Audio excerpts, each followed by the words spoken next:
I'll read the comments unless you got, I could read the comments. Yeah, I don't have any way to read them right now. I don't have my laptop with me. I could do it.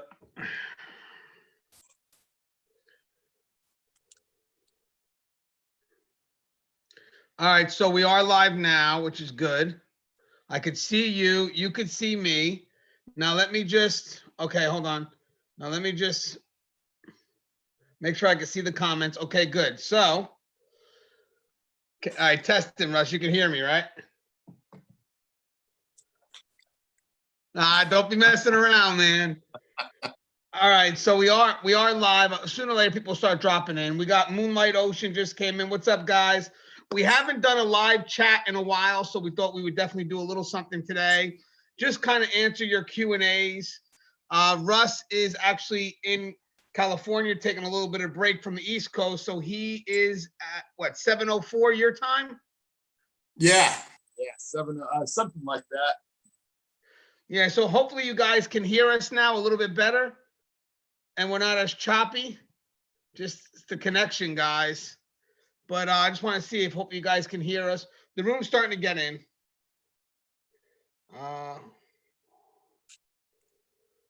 So just to kind of, why we got people coming in.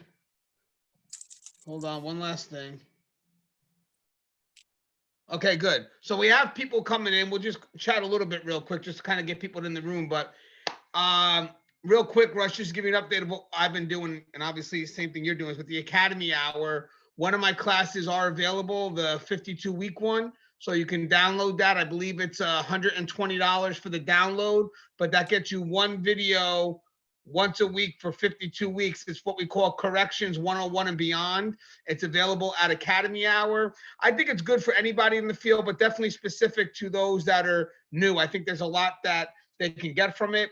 And probably by the end of this week, finally, my whole inmate manipulation course will be available. Same price. It's $120, and it's yours as many times you want to watch it. And that will be available at Academy Hour. And Rush, you got some stuff coming up as well, correct? That's right. I'm going to be contributing to the Academy Hour as well. But the thing that I'm most excited about right now is I've gone whole hog in and going to be doing a video series on complacency. And this goes far beyond just the bare bones Corrections 101 thing that you usually get in any class that you've had on complacency. I'm really proud of what I've done so far. We've done one video that we actually released just to get people interested in it. And hopefully I'm going to be completing the rest of them definitely sometime before March. I'm actually trying to get my butt on it this week and try and get it all knocked out. But I had to fly out here to California, so and I built a green screen in my house this morning so that I could add some cheap frills for all you thrill seekers out there. Yeah, Russ has been getting pretty fancy with the technology. That's right, man. I put all kinds of different prisons in my background. I've had San Quentin and Moundsville and Attica and a whole bunch. Okay, so I'm sharing this live onto our Facebook groups.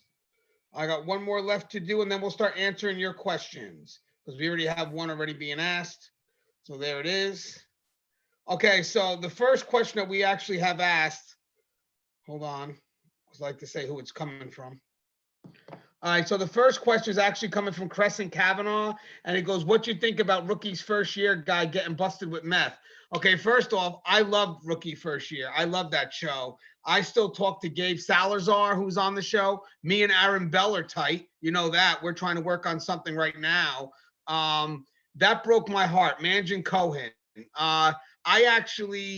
Me and him, he was on my show. I want you guys to know that. I had him on my show. We did it over the phone, him and a gentleman named Arturo. And I was very upset. And the funny thing is, if you go back and watch Rookie of the Year, I think it's the first episode, there's something he gets involved in a questionable situation. And, it's hard to kind of figure out what was happening. But then as you fast forward however many years later to see what just happened recently, it breaks my heart. And I talked to the other people from the cast, including Gabe Salazar, when I read it. And we're extremely obviously upset because we like that kid. We were trying to nurture him. And by the way, I believe he had the rank of lieutenant. Yeah, sometimes those things will really jump out and surprise you. I don't have any firsthand knowledge about it because I don't know any of those people. But the thing that always strikes you is this is almost always a product of either bad background investigations that don't turn up the stuff, or someone who's manipulated.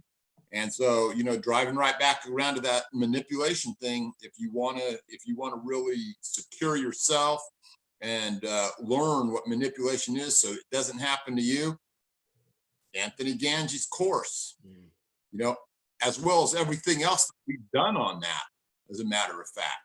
So, there's no excuse anymore of not having the knowledge there to, preempt and prevent that kind of thing. And even if you don't think it'll ever happen to you, and maybe it won't, you should always be cognizant of who it does happen to, because knowing about it and understanding it will allow you to recognize it in someone else.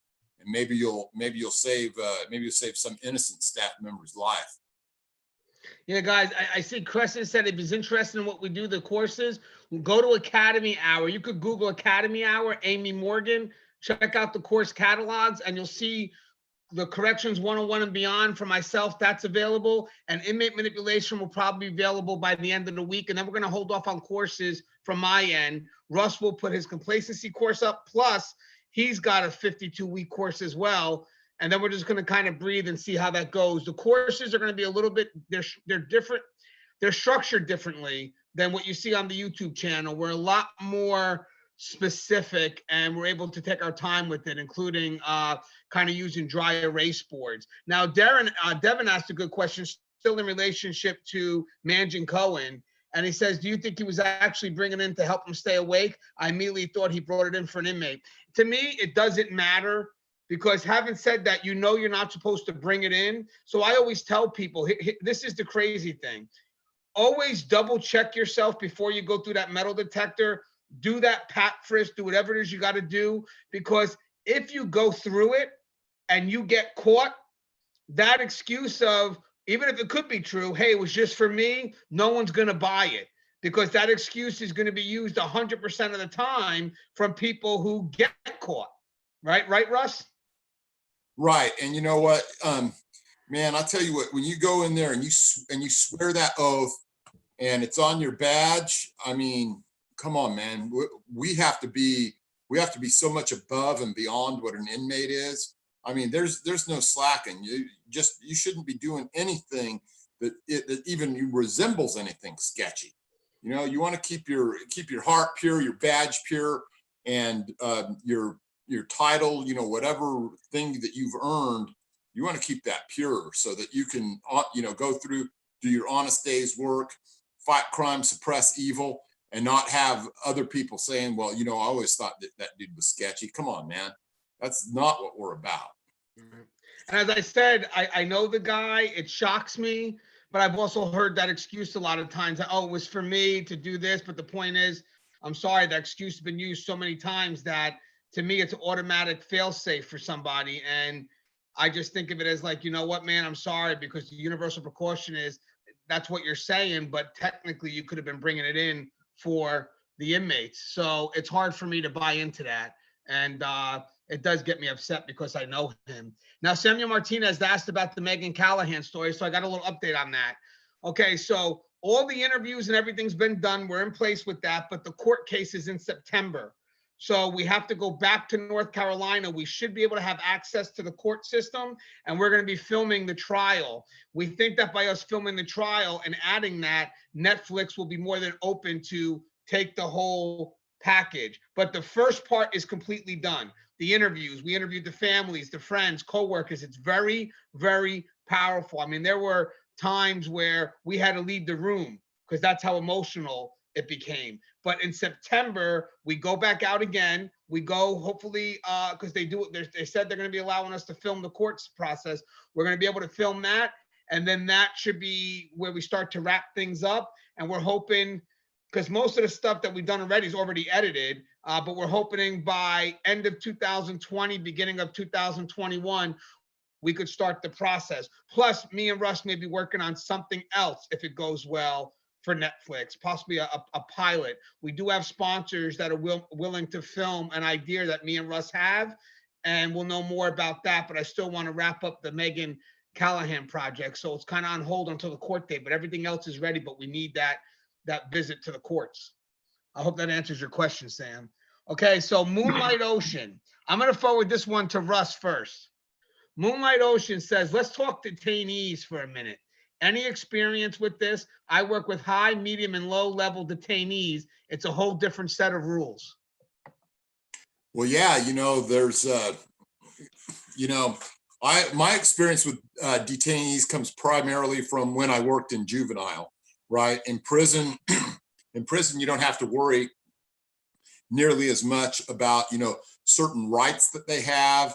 And detainees seem to be always in a position where, you have to justify almost anything that you do, especially if we're starting to talk about things like strip searches and things like that. The other really bad thing about detainees, and boy, I can tell you this, almost every time we had an intake with a juvenile, they were almost always high or drunk. And so you have a much higher standard of the level of care that you have to provide for a drunk or high juvenile, or any detainee for that matter, because you don't know what they've taken. They may not be honest about it. And, you really just have to watch about the propensity that they have for having some kind of medical condition that you may not be prepared to deal with immediately. So that's where I start with on detainees. And that tends to be also a thing where if they're drunk, especially if they're drunk, a little bit less so when they're high, is the chances that they're going to end up assaulting staff or assaulting another youth or inmate right there. So that's always my big concern with when you're doing intake and when you're dealing with anyone that, is fresh from the street and hasn't had a chance to dry out, and that you don't know what they might be carrying.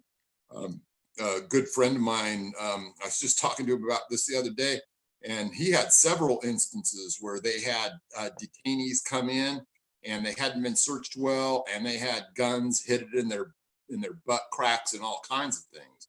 So there's a different element of danger with regard to detainees that just isn't necessarily there if you're working in a prison where you have, to some degree or another, a little bit more control.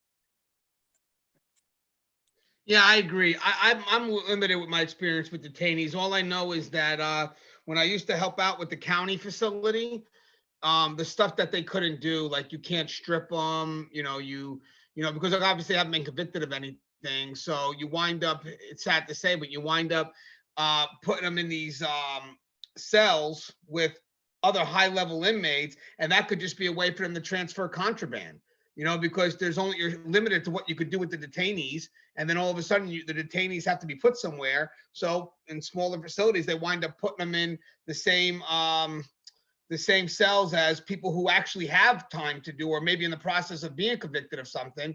And, they wind up having contraband. They had an issue where you had a child support gentleman who violated child support. And again, they're not going to go through the same security function as someone that just got in for like a gang hit, but there's a good chance that they both may be sitting in that same cell, crazy enough. And now there's a chance that that person who wasn't properly stripped, because again, you can't, because of the level of crime he did, is going to have something on them. And that could just be an excuse to get into that person and give them whatever that contraband is. Very tough. Detainees are very tough. Again, very limited experience. I only knew it from the outside, just the stories I heard from my friend who was a sergeant detective at Bergen County Jail. All right, so we got some more questions. So Sammy Grace says, what advice do you have for people fresh out of the academy? Have you noticed a difference in how offenders treat female male officers, and how do you not freeze when you go through your first use of force? Thanks. Okay, so we have 3 questions here. So I'll go. We'll break it down. I'll go first with the first. Russ will go. We'll partner up, but I'll do the first part. Let's see. What advice do you have for people fresh out of the academy? I'm gonna go simple 101 on this, guys. Be yourself. Be yourself. Be open to learn. You're going to be walking with some people with experience, so try to blend that experience with the foundation of the academy, because trust and believe there's a good partnership there, a good dance that works.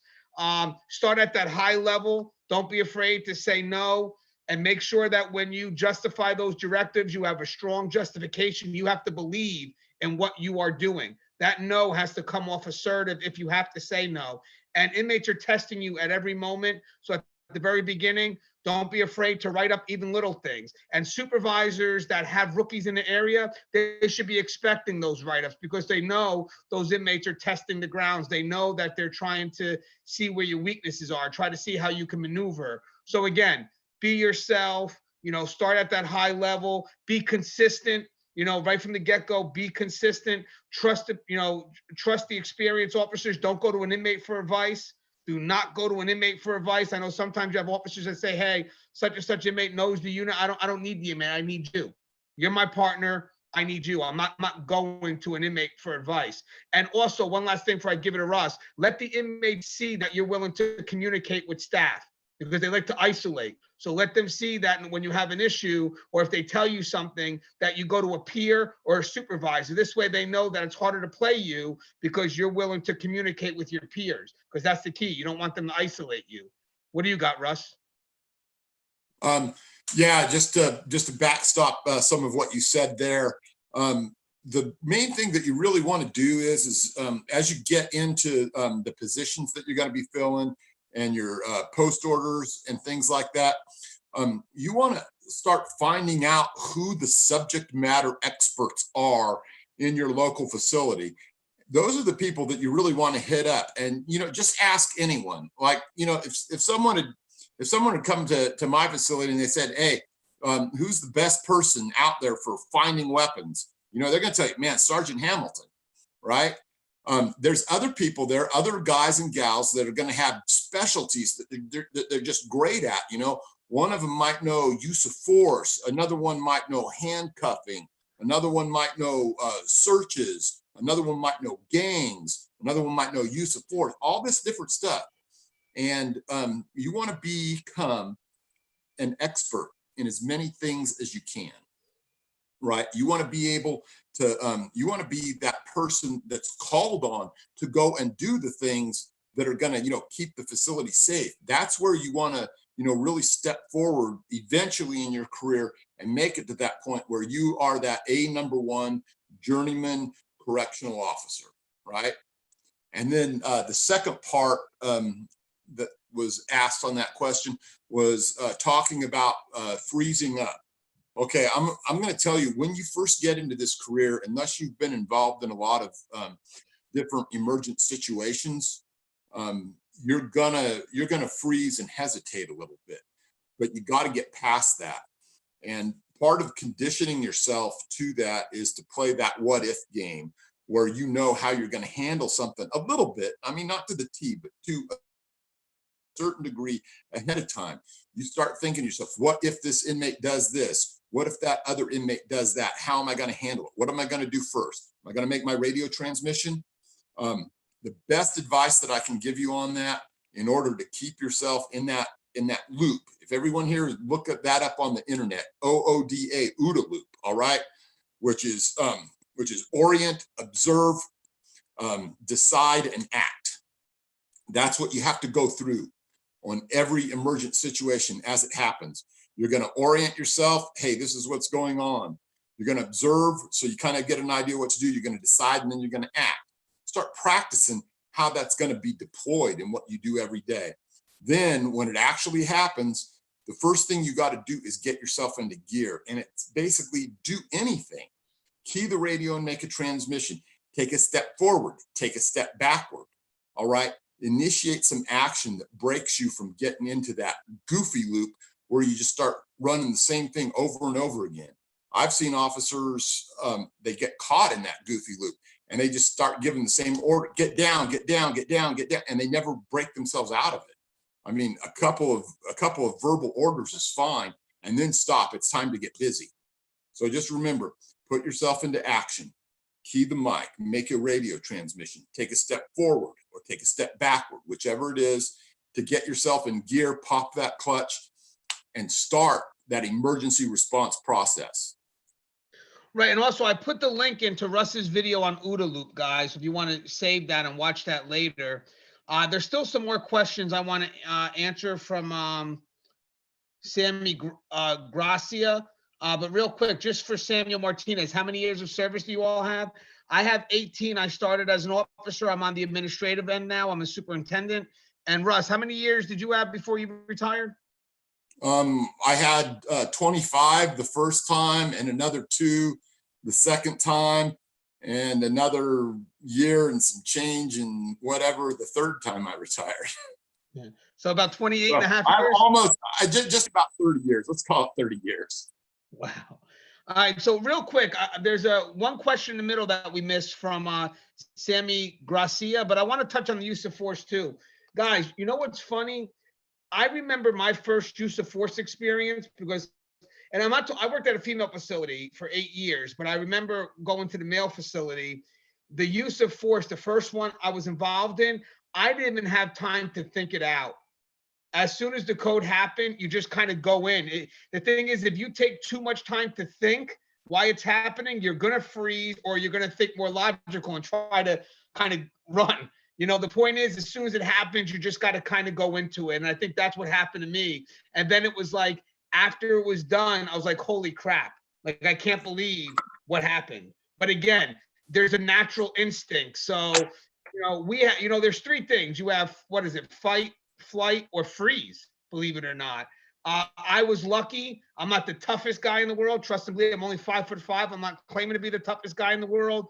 But when the situation happened, I was motivated to move forward, which I did. And I'm proud of myself for that. So I've never froze so far during a use of force. And if there was a chance where, let's say, there were 2 inmates fighting, it's not that I'm frozen, but I may think a little bit before I go to respond, a little bit more calculated. But if it's a staff member, you kind of just jump in, as sad to say, because there's a bigger push, there's a bigger motivation to do so. Where, don't get me wrong, I still want to save those inmates' lives, but the thing is, there could be a setup. You know, these inmates could be fighting just to get me involved so they could take me hostage. I don't know. So I may think a little bit more logically behind that. But again, the motivation when you have a staff member involved, there's a push for that. Because again, if you don't do that, then when you're getting jumped, how could you expect someone to do that for you? Now, for the other question that we missed that Sammy Gracia mentioned, and tell me if what we're saying makes sense, guys, in the comments. I appreciate it. I love the feedback so we know where to maneuver. But he also asked, have you noticed a difference in how offenders treat female and male officers? So I'll go first briefly, and then Russ will compliment, if that's okay. I worked at a male and female facility, so I'm assuming here we're talking about the males. For me, I find that females have an ability. First off, let's just put it out this way. I've seen females that can handle themselves. So by the way, I've walked with females on a tier that I'm telling you right now, I was proud to have them. I trusted my life with them just like they would trust their life with me. But females have a habit or an ability to de-escalate.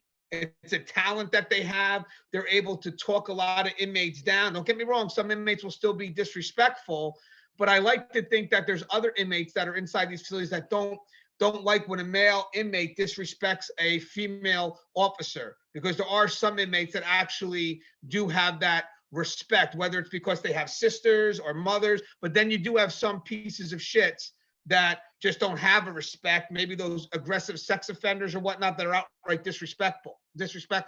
But for the most part, I see that, that they do give those females a bit more respect sometimes, and they don't challenge them as much. Where for us as men to men, they're going to challenge us. They're going to try to see if we're going to stand face to face with them. If we give them an order, they're try to see if we're willing to back that order, a little bit more challenging. Where for the females, to some extent, nothing's 100%, but females are able to maneuver a little bit. And again, really good at de-escalation, very good at de-escalation. What's your thoughts on that, Russ? Because I'm kind of, that's my experience. Well, I think what I've tended to see with female staff is they kind of get exposed to maybe a broader, a broader cross-section of what the inmates are really all about. And so sometimes you'll have, and I would say this maybe is with most of the inmates, they're a little more hesitant to engage or start a problem with a female. But by the same token, there's enough of these guys out there that are, I mean, bona fide female haters. I mean, there's a bunch of guys out there that, you know, a female whips off to them in the outside world there, and they just hit them. And female officers, a lot of times they get exposed to that kind of thing. And so I think that they need to beware that there's certain triggers with a female officer that can really cause, you know, a violent scene to happen. I remember I was involved in an incident at San Quentin where we had a female lieutenant attacked from behind and knocked out. And the guy just did it for no reason. There'd been no previous issue. And he just came from behind and tackled her and flattened her. And he was just one of those guys that hates females. And yeah, and females, they do tend to definitely be better at de-escalation, because, you know, my idea of de-escalation is just, well, that's enough of that and hands-on, you know, whereas female, the guys tend to listen to them a little bit better, but sometimes that's good and sometimes it's not. But I do think that they definitely see a bigger cross-section. The way males deal with each other tends to be different. And anyway, I think that's about all I've got to say on that. But just you know, beware. You know, if you're a new female out there, beware that it will give you some advantages, but there's also some disadvantages. And lastly, also there's the guys that always think that you're flirting with them no matter what you're doing, right? You got to nip that in the bud. Yeah, you know, me and Russ are exactly on the same page. I think for men, the male inmates will tend to challenge the men more, where for women, for the most part, they may be more respectful. But again, you do have those aggressive ones that don't even want to take an order from a female inmate. They just see females as objects. But for the most part, I have seen it where, especially on the higher end, where there are going to be other male inmates that will stand up for that female officer or just that female staff member. But I like what Russ mentioned too. You do have to nip it in the bud. If an inmate tries to push on you and you're a female officer, you have to make it known to that inmate that that's unacceptable. And it's not because the rules and the policy say it's unacceptable. It's because you say it's unacceptable. You can't give the inmate any reason to maneuver around that. Like, again, we had discussions before where, you know, an inmate tries to get inappropriate with an officer and the officer will say something like, you know, we can't do that. Why not? Because it's the rules. And then the inmate goes back, well, if it wasn't for the rules, we could be together. No, you nipped down the butt immediately. Why? Because I said it can't happen. Why? Because I said it can't happen. Set the tone. Set the tone right from the get-go so they can't maneuver around that. Hey, Sam, if we were able to answer your questions, let me know. I'm curious to see if we were able to hit it. Those are very good questions. Okay, Exfal. I always want to say he's Raphael, but I always get his name wrong. But Exfal. Have you considered talking or live streaming with YouTube Larry Luton? He was a federal prisoner for 10 years. He has a lot of episodes on prison system and works to keep kids out of it. Okay, so check this out, and me and Russ can comment on this a little bit too. You got to be very careful when trying to do a show with the prison channels, only because they have a different audience than we have. And it's sometimes that audience will travel over and they become very disrespectful on this channel. And I know that for a fact. I went through it about a year and a half ago, because I was going to do that. I was going to jump on, try to see, you know, if I can get my sub count out, you know, with these channels that have 200 and 300,000 subscribers. But the thing is, that's a very different audience. Don't get me wrong. There are a few in that group that I love to have over because they really are looking for questions to have answers to. You know, they're looking to answer some questions. Like, you got a lot of family members that go to these prison channels because they look at them as a resource because they don't know channels like this exist. And when I do happen to, let's say, comment or network with one of those former inmate the prison channels, I may get that person to come back. I've had that happen, and we're able to, you know, put them on the right track and really educate them on the system in my way. That's a more professional manner. It's not about circumventing the system. It's about, you know, what's the rules of the system? How are you going to survive the system? So I'm just always wary that if I do a cross-platform thing and, go onto their venue or them coming onto mine, I have to be very wary of the audience that can come over and also how my audience reacts to that audience. That's another thing too, guys. You got to be careful because you'll have these wars between the professionals I have and the audience that just doesn't, that stands in conflict. But what's your thoughts on that, Russ? Yeah, we had, I think I missed out on that one where we had RDAP Dan on. It's always good to be able to see someone else's perspective. Sometimes, just as with ours, sometimes their perspective is valid, sometimes their perspective is not valid. But it never hurts to take a look at it. But like he says, part of the problem is when you start getting the wrong audience in there, it can make for a lot of conflict. And with the way these social platforms are constructed, we don't want a lot of conflict. It's good to have honest, open, frank discussions. It's good to be able to battle out some things amongst ourselves if that's what's necessary to further the knowledge base. But as far as, just getting involved in things that are going to be destructive to the channel and what we're doing, we don't want to do that because we've worked hard to build things like this for you guys because there's so little of this out there to help be advocates for our profession and to be able to, get a knowledge base, get a training base, and have a resource, especially for the younger officers that, they don't quite know where to turn yet. So anyway, that's my 2 cents worth. Yeah, and we've had RDAP Dan on. His audience is actually a little bit more professional. But I like what Russ said. We worked hard, and it's not about quantity, it's about quality. These videos, they're slow growing because they're educational videos. It's not a channel that's meant to entertain. It's a channel that's informative. It's a channel that's meant to give people information when they need it. They may not need it right now, but eventually they come back a month later and videos that we posted up a month ago are starting to get hits. It's like seasonal.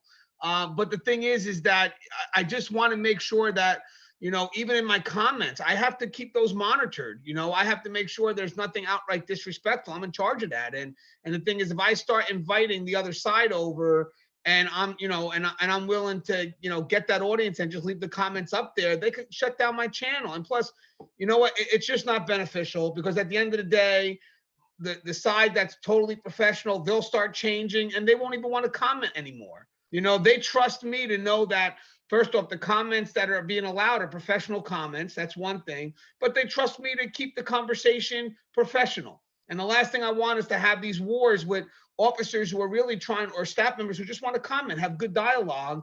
And now they get some idiot who's posting some BS.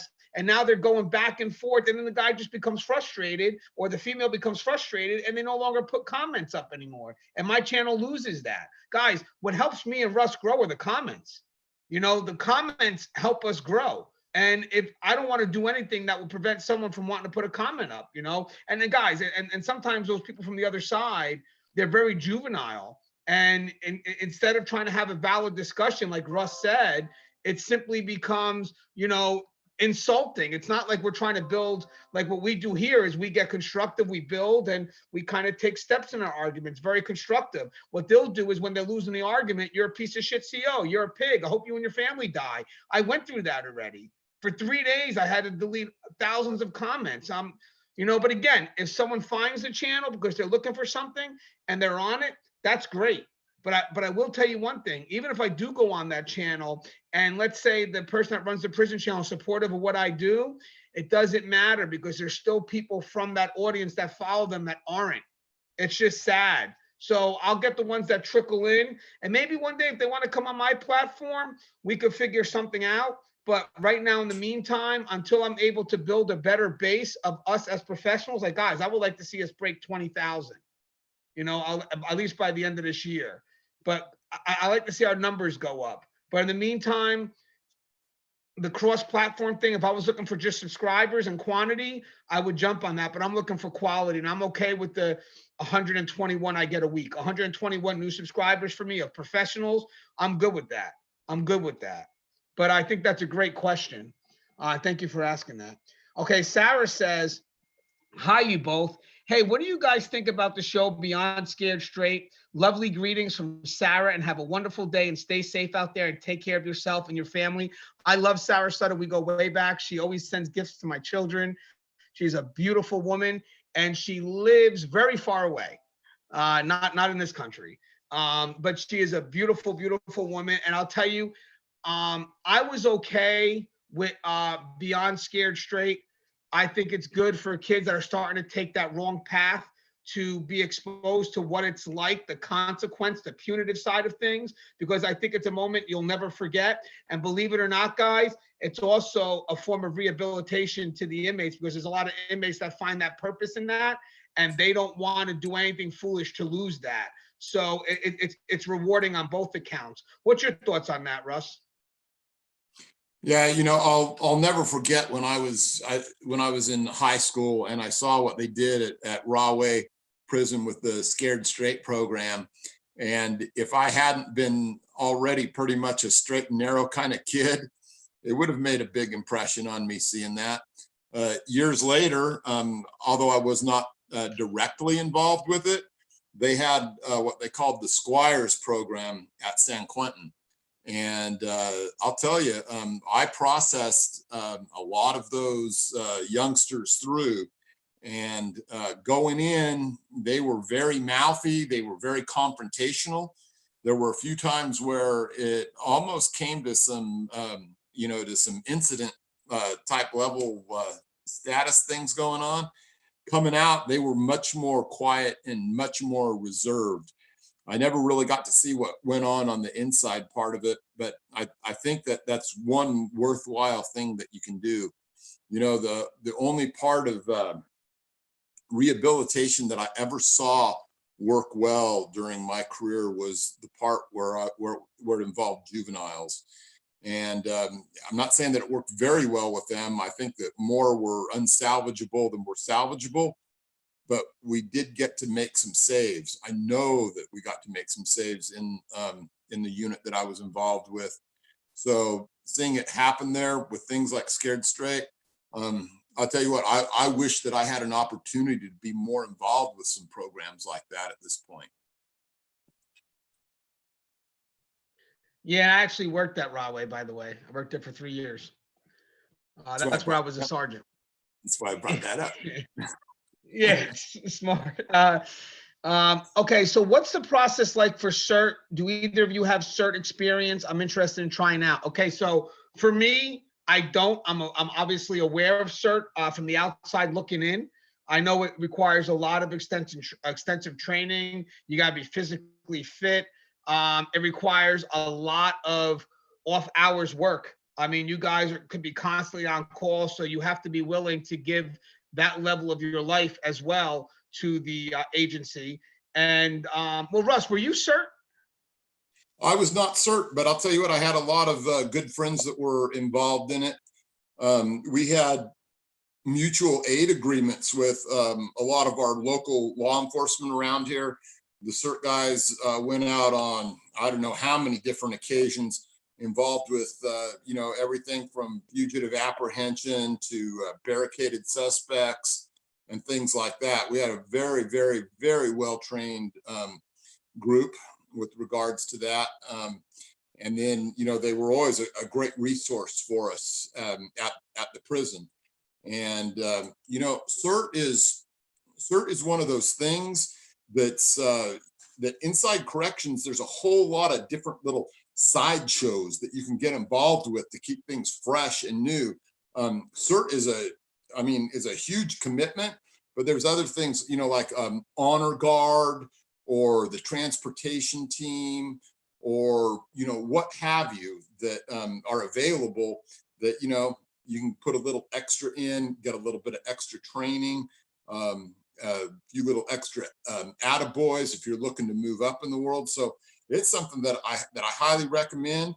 You should take into consideration, though, that if you do that sort of thing, corrections is bad enough with the amount of hours that we have to put in, the amount of hours that we're away.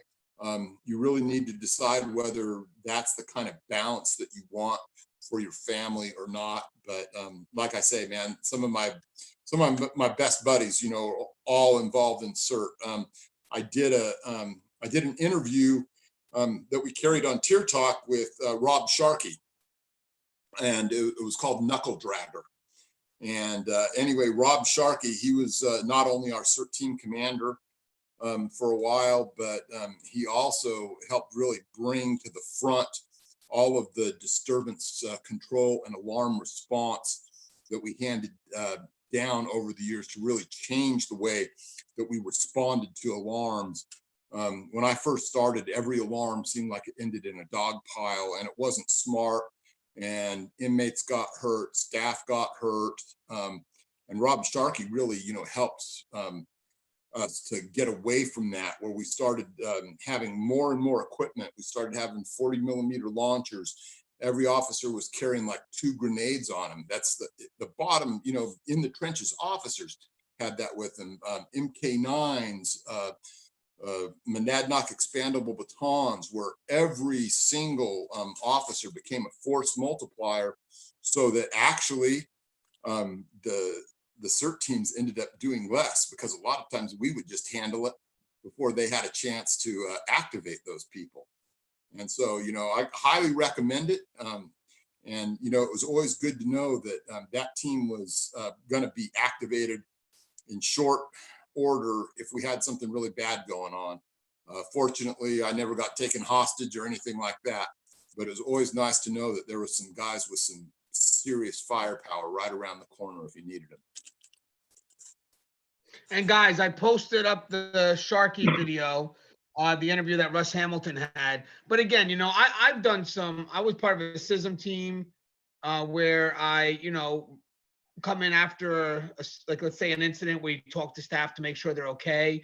It requires extra hours, so you have to be willing to do that. You know, and also if you do the CERT team, guys, there is a level of commitment there. A commitment. If you have a family, like Russ said, you got to talk to them, because this isn't about recognition. This is about, you know, it's a huge sacrifice, because could be constantly on call, you know, and then you have to come in. I mean, that's what you're on that team for, you know, so you have to be able to make yourself available. But I will say you do get some great training that the other officers may not get, which is great. And that could definitely help you if you're making this a career and you're deciding to move up, especially when, you know, you have to lead those teams, you know. So it's definitely rewarding, but no reward comes without sacrifice. And there's a sacrifice that you're going to have to find a way to balance. And trust and believe, CERT teams right now, when you have a lot of understaffed facilities, they're getting employed a lot more than they ever were before, because you're complementing the staff that's not there. So when you sign up for that CERT team, there could be a good chance that you're doing 60, 70 hours a week easily. And I'm sure even regular staff's doing that now. But with that said, it's just a crazy commitment. But again, very rewarding if you're able to commit to the sacrifice. But definitely something you want to talk to your family about. I wear glasses. Can I be a CO, especially when fighting with inmates? I've seen officers with glasses. You know what I mean? Hopefully you want to protect your face anyway. I mean, trust and believe, getting hit with glasses or just getting hit in the face, you don't want to happen. But COs wear glasses. I know a lot of COs that wear glasses. So that's not going to stop you. There's generally, when you take the physical, there's generally what they call a corrected level that you have to be able to get to with glasses, and an uncorrected level in case you were ever to lose your glasses. I had a close friend of mine, when she was going in, her eyes were bad enough that she had to wear, it was some kind of orthotic contact lens for 6 months until her eyes could get to that cutoff point where her uncorrected vision was good enough. So, you know, it just all depends. Most departments online will publish what their specifications are for something like that. So, and I'm not sure what the cutoffs are and stuff, but I think usually it's your corrected has to come to like 25/20 or something like that. You'd have to see what the uncorrected was, but it's not a problem, man. Most guys, there's lots of guys out there wearing glasses. I would not recommend ever wearing contacts. I've seen some guys that do it, but you know, we were deploying pepper spray all the time, and that's not something that you want to have happen. You know, you don't want those contacts in your eyes if you're out there deploying pepper spray all the time, because I'll tell you what, I've got it in my eyes more times than I can count. I can't even tell you the number of times I caught crossfire with it. So just something to think about. Yeah, guys, someone asked about the link for the correctional course. I put the link for my Corrections 101 Beyond. That course is available. It's 5-minute videos once a week for 52 weeks, which totals about 12 hours of videos. And then by the end of this week, I'll have the inmate manipulation course up. It's $120 for that course, $120 for the other course. And then Russ will have a course out on complacency. And guys, these are good certified courses, a lot more different than what you get on the YouTube channel, because especially for the manipulation course, I'm a lot more specific. I believe for Russ's complacency course, it's a lot more specific, but definitely worth your while. Trust and believe. We're working hard on it, and this is good because, guys, I want you to know something. I have sponsors, and that's great. They take care of the channel to keep it going. They give me my money so I can get my equipment and stuff. But in case I lose the sponsors, I need to solidify some income coming in. So me and Russ wanted to provide something of value. So we thought that we could do the online courses. This way, in case, God forbid, I lose sponsors, I'm still able to maintain the channel with whatever little money we get from the courses, because equipment costs money, travel costs money, you know, because don't forget, me and Russ are going to Nebraska to speak at that jail conference in April. I posted it up on the YouTube channel, Facebook page. Don't forget, we're on Instagram. Tier Talk's on Instagram. It's going to be about 300 jailers there. And I'm bringing the whole panel of Tier Talk: Russ Hamilton, Gary Cornelius, William Young, Connie Eileen. We're going to have a blast. Pam Goldsby was the person that invited us, and thank you, Pam. Next question. It's a Priya question. Oh, I love Priya. Okay. No. Yeah. This comes from Moonlight Ocean. So Moonlight Ocean, thanks for the Priya question. I'm going to probably ban you after this from asking questions. No, but it's a hot topic, man. Priya is a hot topic. For those that aren't familiar with Priya, it's the Prison Rape Elimination Act. It's based on good intent, but inmates misuse it constantly. And unfortunately, they have staff scrambling to try to save lives. And the inmates that are manipulating it, really, they just have no respect for it. But Priya scenario, you walk up on 2 inmates in the act. You first have to call in another officer to stay with the one performing the act so the scene isn't contaminated, right? And then you take the other to medical. He says, yes, it was consensual. He gives me soups. I give him that. Rape or not. Okay, so here, I'll comment on this first. I'm pretty good with Priya. That's my job at my facility. I'm the Priya coordinator. So with that said, there's no consensual sex in prison, right? So I want you to know that. That means that inmates and inmates cannot have sex. Staff and inmates cannot have sex. But you have to realize something. If 2 inmates are consensual and they're having sex, we're still going to run the Priya protocol. We're still going to have them seen by medical, mental health. We're still going to be investigated. But at the end, when it gets forwarded to the prosecutor's probably like, listen, I'm not even going to waste my time on this if they're both having sex, if they're both consensual with it. So we're still going to treat it on universal precaution, Priya protocol, just in case, have the objective authorities investigate whatever has to be investigated to determine if it was consensual or not. But if the one inmate who was receiving the sexual favor, you know, says, hey guys, it wasn't rape, you know, we're lovers or whatever it is, we'll still say, well, you're still going to get in trouble. You're still going to get charged, probably even separated. We're going to do the whole route. But is it going to be criminal? The prosecutor may not have a case, because the prosecutor's like, if you take this at a higher level, no one's going to see this as rape. But it doesn't mean that the facility doesn't act on that universal precaution. What's your thoughts on that, Russ? Yeah, you know, I would just dovetail in that, you know, understand that when you come across something like that, whatever is said from the get-go that they tell you is the story that they've already thought up for whatever reason. So you don't know how much of it is or isn't consensual.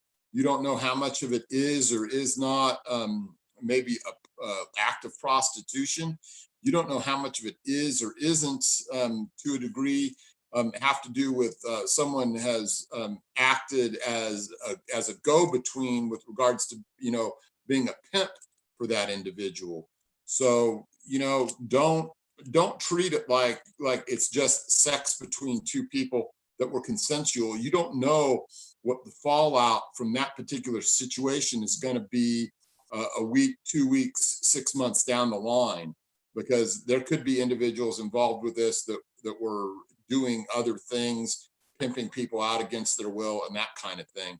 So act professionally, act according to policy, get everything, you know, cataloged, evidence processed, have the people that are supposed to talk to these individuals at that level talk to them. Don't pretend that it's nothing, because you can also get in trouble if you're not backstopping the PREA rules. Now, having said that, what PREA really is, PREA is, to me, at least, I don't know if Anthony will agree with this or not, is basically a power grab from the federal government to get its greasy, grimy mitts involved with state and local powers and entities, because due to 10th Amendment, they can't really make laws forcing us to do certain things. But if they hold out, you know, the golden carrot and say, you got to be PREA compliant or you don't get this golden carrot, that's how they suck you in, and we get a bunch of bad policy that we have to try and make it work after it's all said and done. That's my 2 cents worth. No, but you're 100% correct. And I will tell you one thing, when PREA came into play, a lot of people thought PREA had to be implemented because we weren't doing nothing. That's not the case. If someone was being raped, with zero tolerance for that, we would stop that. It was really employed for a confidential route because they believed the numbers weren't there. They believed that there was more rapes happening. So they wanted to make sure that there's awareness here, that inmates knew they had a route. But the sad thing is it gets misused so much that you're scrambling dealing with this inmate who's, you know, making all these false allegations, and meanwhile there really is an inmate getting raped. So, you know, I would like to think that if there's a false allegation made and the allegation becomes unfounded, because remember, you're going to have a few. You're going to have unsubstantiated, which is basically means it can go either way, you know, just can't prove it. Substantiated, which is we proved it, or unfounded. Unfounded means you're able to disprove it. So when you're able to disprove it, that's when you should be able to go ahead and do a lawsuit on that and then go from there. But with that said, I'm sorry, able to do some type of criminal charge or something just to deter it. But with that said, no one's really going to push that, unfortunately. No. So it winds up just getting manipulated. I got sidetracked for a second. What I'm going to do, guys, is I think we can continue this dialogue, but I'm going to go downstairs and I'm going to switch. So we're not going to disconnect. I'm just going to take this downstairs because Russ, you want to continue a little bit, right? I'm game. If they want to hear more, if they've got more questions, yeah, whatever, because let's do it. We're getting more people in the room. So I'm going to bring us into the kitchen. So hold on, guys, because I was in the bedroom. So hold on. Show us in your refrigerator. I'm taking us downstairs. Hold on. Hold on. Yeah, babe, you can go upstairs. Babe, can you put on that light, please? Sorry, guys. Thanks. Okay, so I'm here. Hold on. Okay, good. Okay, so let's see what other questions we got. So where were we? Thanks for being patient with me, guys. Okay, so someone even asked here, he goes, can COs use Brazilian Jiu-Jitsu to self-defense or boxing training or Muay Thai or MMA? Okay, so real quick, you could use anything for self-defense. If you're involved in a situation where there has to be use of force and you're saving your own life, you could use whatever you got to use. If you're trained in BJJ, if you're trained in Muay Thai, if you're trained in boxing, do it. Because most of the time, before you're able to really use those use of force techniques, that skill that you have underneath that will save your life. Now, for my state, it's MMA. That's the base training, which is basically what you're going to use to, put that inmate where they need to be when you have to de-escalate a situation. But if you're fighting for survival, if you have that as if you have BJJ in your in your arsenal, use it, guys. This is survival, man. Whatever skill you have, employ it by all means. Russ? Yeah, the one caveat that I would give you is that as you go through your training and your academy, you really better know what your use of force policy says. You also had better know what case law says, and you ought to know what they want you to do in a specific situation. With the things that have been going on, especially in places like New York, where we just had a few months back, Officer Pantaleo was fired for ostensibly using a chokehold, which obviously, if you look at the tape, there was no chokehold. There was a transitional hold from one side of the guy to the other, and that's all that happened. They still fired him. Using a chokehold in California is just about completely forbidden unless lethal force would have been justified. So you have a bunch of legislators that are jumping through a bunch of hoops, and you have a bunch of these politically correct people that are just making it very difficult to have, a pristine use of force happen, because things in the real world are not pristine and they're messy. So really know your shit. That's what I'm telling you. Know how you can justify each and everything before you get to that point where you have to deploy and use it. All right. So, take care and do whatever is needed to save your life, but also know your shit so that you can get in there and you can be, ready to deal with the aftermath of the situation. Sammy Garcia says, thank you guys so much for the advice. Definitely makes me much more confident in my career choice. That's awesome. Just the advice that we provide, how the community that we have here is able to complement that. And also, GA peace officers on. What's up, fellas? Just saw this live feed. Listen to these men. You know what they're talking. I know who you are, GA peace officer. You know who that is, right? I know, but we can't say his name because we took an oath. We took an oath. We can't. Let's see. He says, correction is a profession. No truer words spoken. Love it. We all love GA. You know who that is. We wish we could tell you who that is. Okay, let me see where we're at. Wasn't there some news recently about some prison not letting a prisoner have a wheelchair? All right, I could help out with this one. I'll go this first. I don't know about that news recently, but I'll tell you something right now. All facilities should be ADA compatible. Unfortunately, sometimes they're not. And what you need wider cells, showers that have the bars, limited step, first floor access. Dorm settings have to be like wider entrances. Some facilities, unfortunately, because they may be older, they may not be ADA compatible, which means that it may have to be transferred to a facility that is ADA compatible. Some facilities that house older individuals, definitely and most times ADA compatible. But if the facility said that if the inmate does require a wheelchair and the facility said that the inmate's not allowed a wheelchair, that's a major lawsuit. I mean, that's a lawsuit that the facility is going to lose. The agency is going to lose in a heartbeat. Don't mess with inmates' rights. Don't mess with ADA compliance. That inmate requires a wheelchair, and you're telling them no because where they live, it can't be. It's not compatible. You better get your maintenance. You better get somebody. You better make it compatible because that's going to be millions of dollars worth of a lawsuit. It's I'm an ADA coordinator, and we take that very, very seriously. And going so far as even training other inmates to kind of assist them, by the way, because if they require to be pushed back and forth or whatnot, they're supposed to have that as well. ADA compliance is no joke. It deals with identifying what the concern is and making sure we're able to meet certain standards. If the inmate's deaf, do we notify staff? We put a little something on their card, put something on the door. If they're blind, we should have programs that train inmates on how to help a blind inmate, but also making sure staff is aware so, they don't automatically yell at inmates that can't hear them or, they have to be in the aware. But yes, your facility should be ADA compliant. And if it's not, you better have a facility within your agency that is, because if you don't, that's going to be a huge lawsuit. What's your thoughts on that, Russ? You ever deal with that?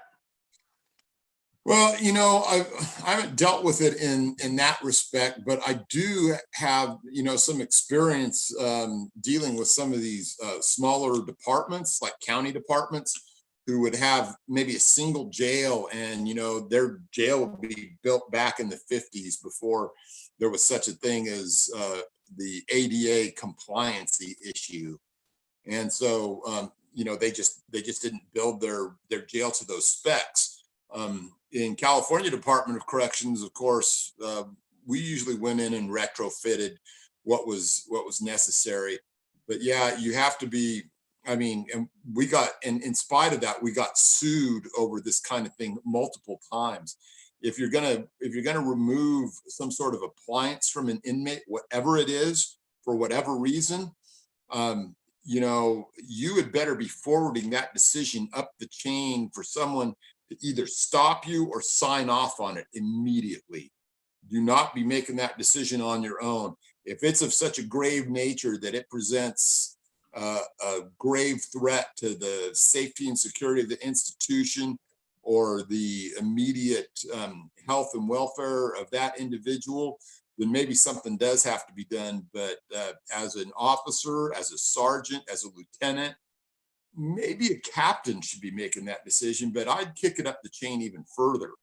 So you got to understand that, all this ADA stuff has been tried and tested in a bunch of different situations where there's a bunch of case law on it. So you want to be absolutely in the right on what you do. So, you'd be kicking it up that chain of command to do that. And if you want to look at why bad policies get written that make it harder for us to do our job and make areas like ADSEG or SHU unit less safe, just look to all of the great lawsuits that California had filed against them because of officers doing stuff that they should have been kicking up the chain of command. I will tell you one thing. What are you eating? I'm eating radishes. You're eating radishes. Okay. I like radishes, guys. Hey, I gotta add one thing. We talked about wheelchairs, but inmates with canes. If an inmate may be allowed a cane, but if they ever do something foolish with that cane and attack another inmate with that or attack staff, there's a good chance that you can actually permanently ban that inmate from having a cane, believe it or not. It's been tried before, but you have to be able to show that that cane is not the cane is being used as a weapon. But ADA is something not to joke around with, guys. It's something that creates tremendous liability. Okay, so the next question. How do you keep work at work and home at home? Do you find it difficult to do so? Go ahead, Russ. I want to answer this. You don't. All right. That's my personal view on it. You're going to get all kinds of officers that are going to tell you all kinds of things about this. And you know what? There's really no separating it. You don't suddenly go and become another person and you don't ever think about what happens at work. That's not the way the human psyche is designed. Because I'll tell you, especially when I first started, man, all night long, man, my subconscious would be giving me all kinds of dreams and everything else. And in my opinion, it's foolish to believe that you can just separate the two. Now, what you do need to do is you do need to put in some little gates inside your head so that you're acting in the capacity of a husband, a father, a citizen out on the street versus acting in the capacity of a prison officer. All right. So, decompress and do all those things, but don't pretend that you're never going to think about work while you're at home, because you are. And if you're not doing the job to the best of your ability so that you can keep yourself safe and your partner safe. All right. All this stuff about, keep home at home. It's not the way the human psyche is designed. All right. You can build some borders and some lines that you try and stay within, but don't think that it's just that easy. And if you start doing that to yourself, all you're going to do is you're just going to create a subconscious that's going to give you fits in the way of whatever you're dreaming about at night. because one way or another, you have to resolve all those things that happen at work. So that's my 2 cents worth. First off, I agree 100%. Guys, there are times when we're vulnerable and we have to kind of be able to share that with our loved ones. I do agree that there's some aspect where you want to leave home at home. I don't think you should ever bring your home life into work. But definitely the work coming home, we need to vent. We need to be able to tell our loved ones when something's bothering us, because they know who we are outside the uniform. They know who we are outside this profession, and we harbor it in. If we don't tell them, we change, and they're not going to know how to fix us because they're not going to know who we are anymore. So you have to have that level, and your loved ones should be able to listen to those stories and just kind of work you through it. Because the thing is if you don't even get a chance to get that story out, it's just going to pile up, and one day you're going to explode, and you're going to attack your loved ones, and you're not even going to know why, because you haven't addressed it at that concern. So you need to have that vent. You need to have someone that you could talk to, that you're allowed to be vulnerable with. And again, it has to be someone who knows you, because we see a lot of stuff behind that wall. And my profession, okay, I have to take it in a certain way, but at the end, it's me wearing the uniform. So when I go to share that story with my wife's going to know, okay, and how are you? Because, I'm sure you're not accustomed to seeing people hang themselves every day, or I'm sure it has to take a toll. So there's got to be some experiences that you may need to share with your loved ones. So I'm kind of half on that. Home at home, yes, 100%. Work at work, sometimes you have to be able to tell someone, or else you're just making matters worse. And I agree with everything that Russ said, by the way. Hey, these radishes are delicious. Here's the other thing too, is I don't want to provide the same advice that everyone else is telling other people out there. I don't want to just be parroting what everyone else is coming up with.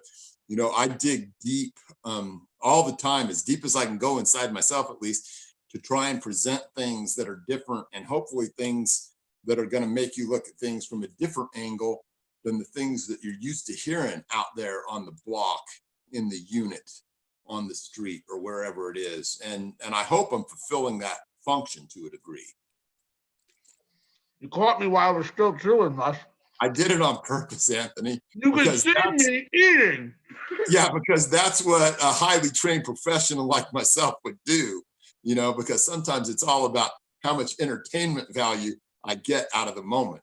I knew you cut your dialogue short when I put that damn radish in my mouth. All right, hold on. Okay, so good question here. Can I join National Guard and be a CO? At least in my state, yes. We will honor the schedule of whatever that requirement is, and you'll be given the time off, and obviously it's on state time. So you're allowed in my state. I'm assuming in your state as well, Russ.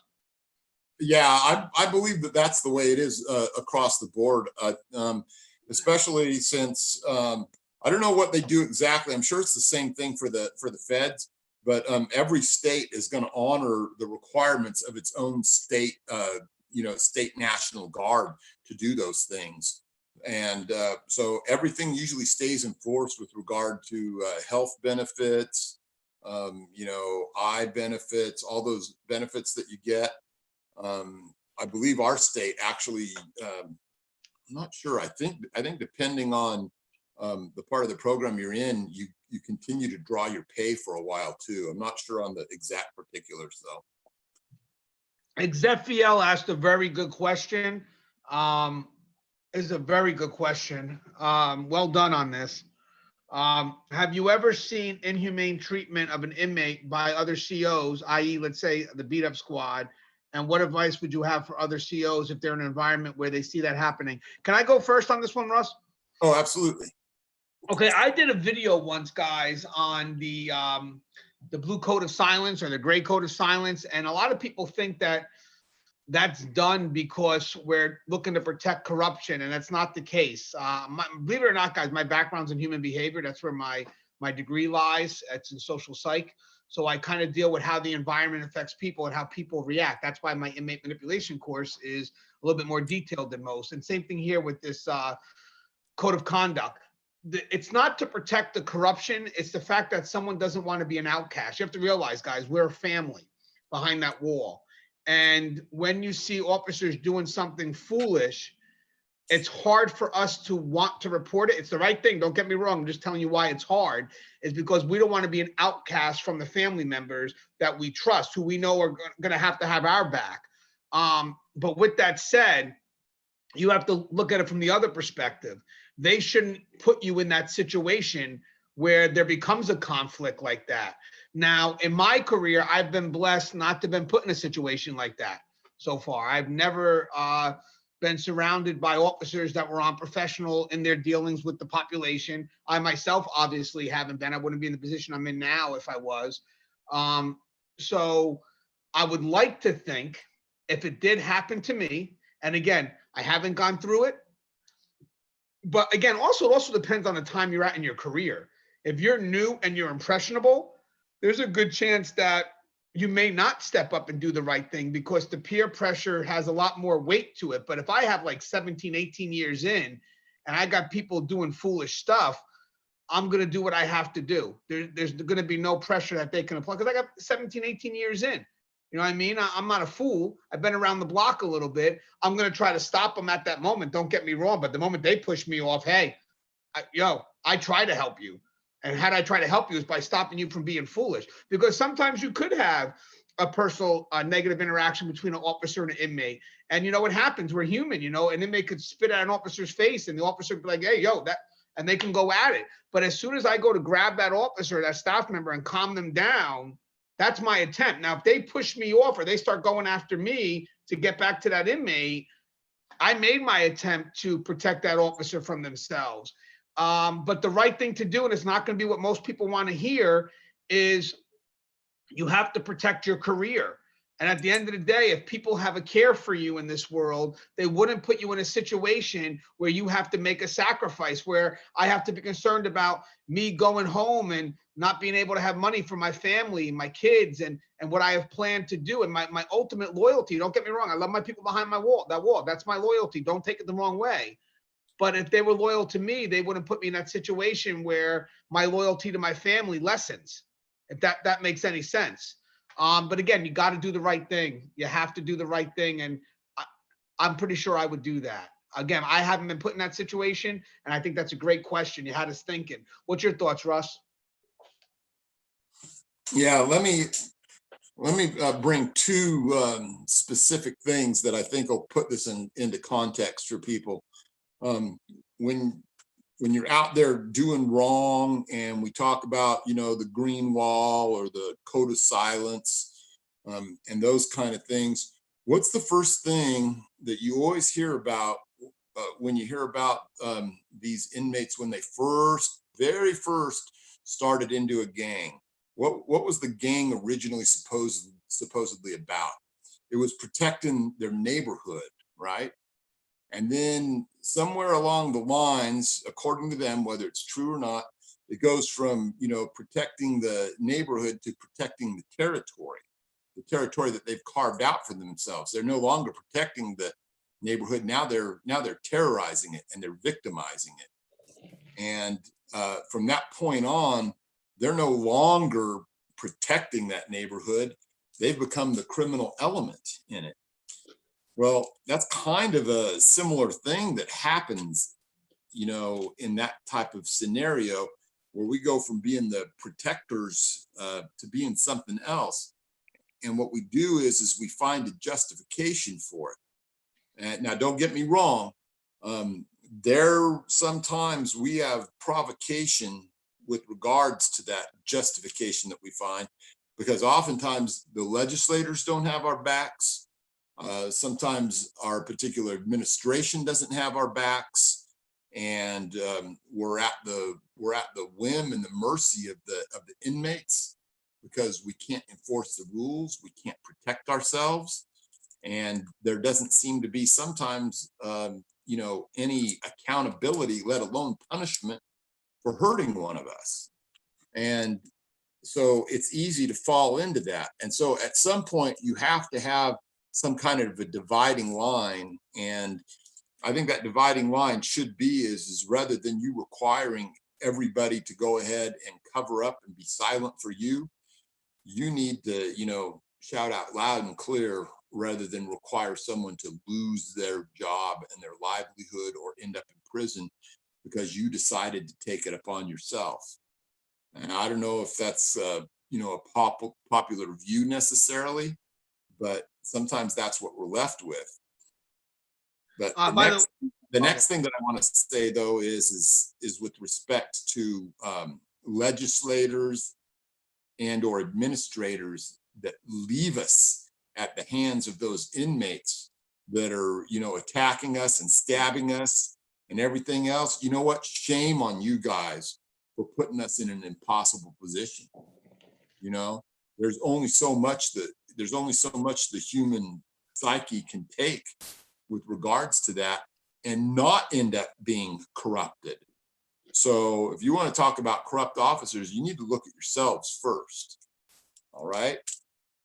You made a great point just now. Oh, by the way, Exefiel, the one who asked the question, he said, Tear Talking Russ, thank you for all the professional answers. You both seem to be an outstanding advocate for our profession. So thank you. I appreciate that. That answer humbles me. The comment he just said, I'm sure it humbles you as well. I want to add something else that Russ just touched on that I think is important.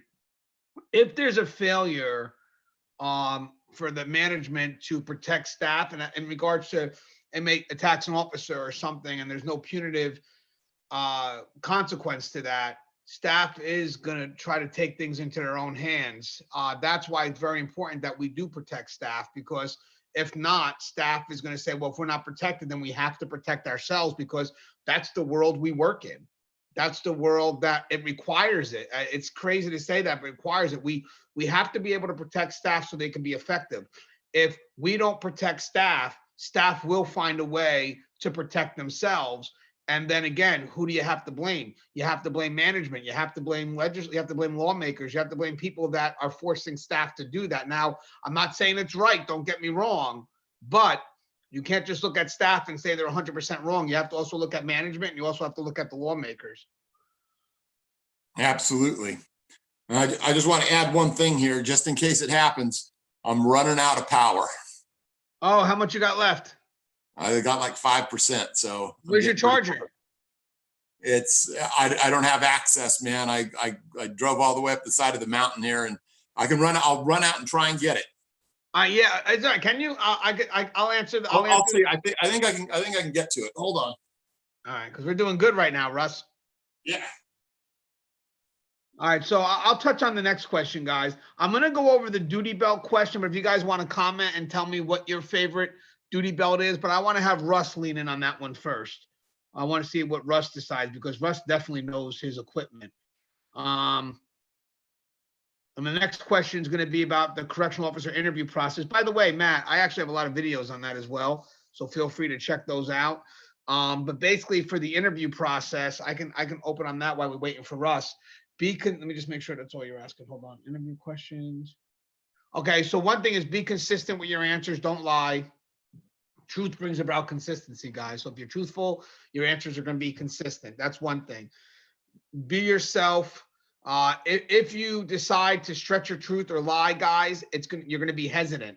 And the people that are watching you or going through the interview, they're going to see that. They're going to sense that level of hesitancy, and they're going to see that you're not confident with your answers. Also, take your time and process the question.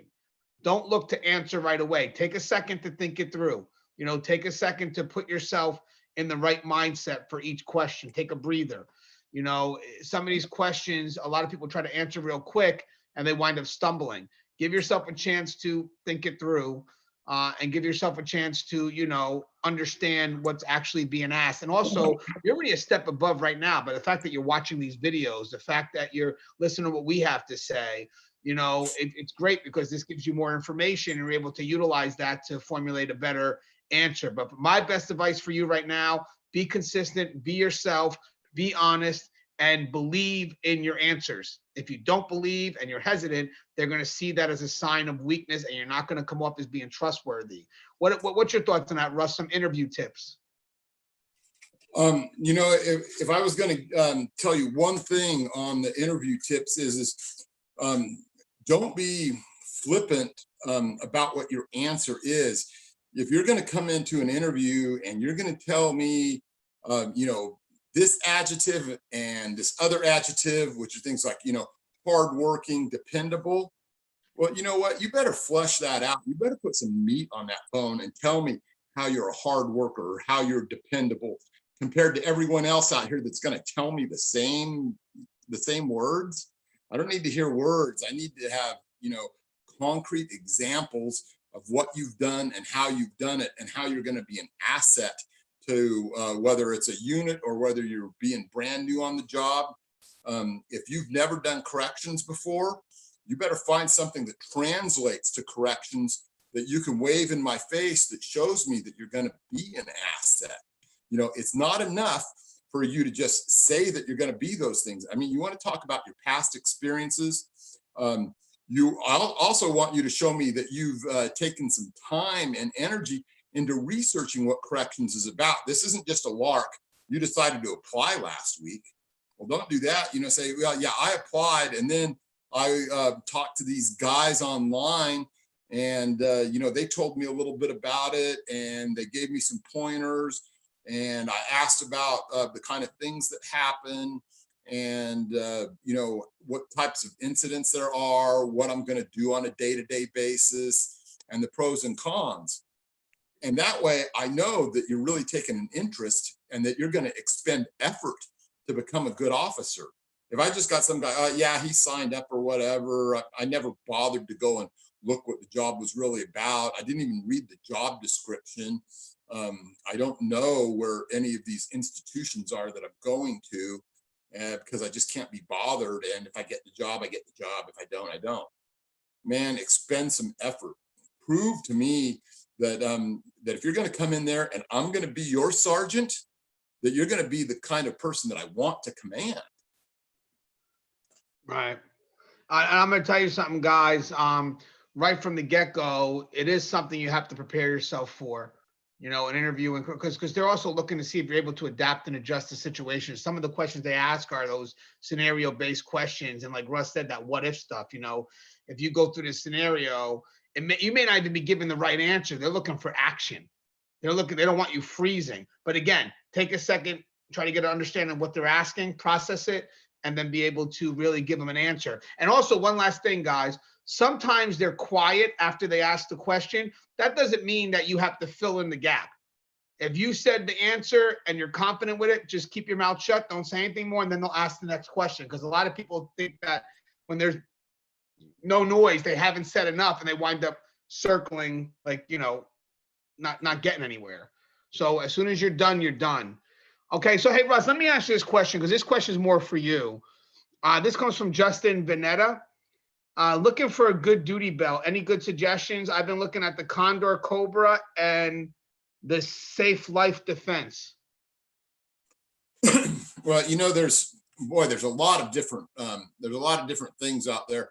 I would say my last duty belt, I had a regular one of the thick ones, but then 511 made this extra thick padded one that kind of evened things out. And then right before I retired, I was going to buy this one, but it was just too expensive to do when I only had 6 months left. And it was made by 511, but there were these plates that came with it, and they called them the 0G plates. And man, I tell you what, the way it distributed the weight just made it feel, light as a feather. And especially if you want, something where you can set it up also to have a sidearm, because if you're going to be going out on transports or something like that, you got to have a belt that you can set up to have that sidearm on it too.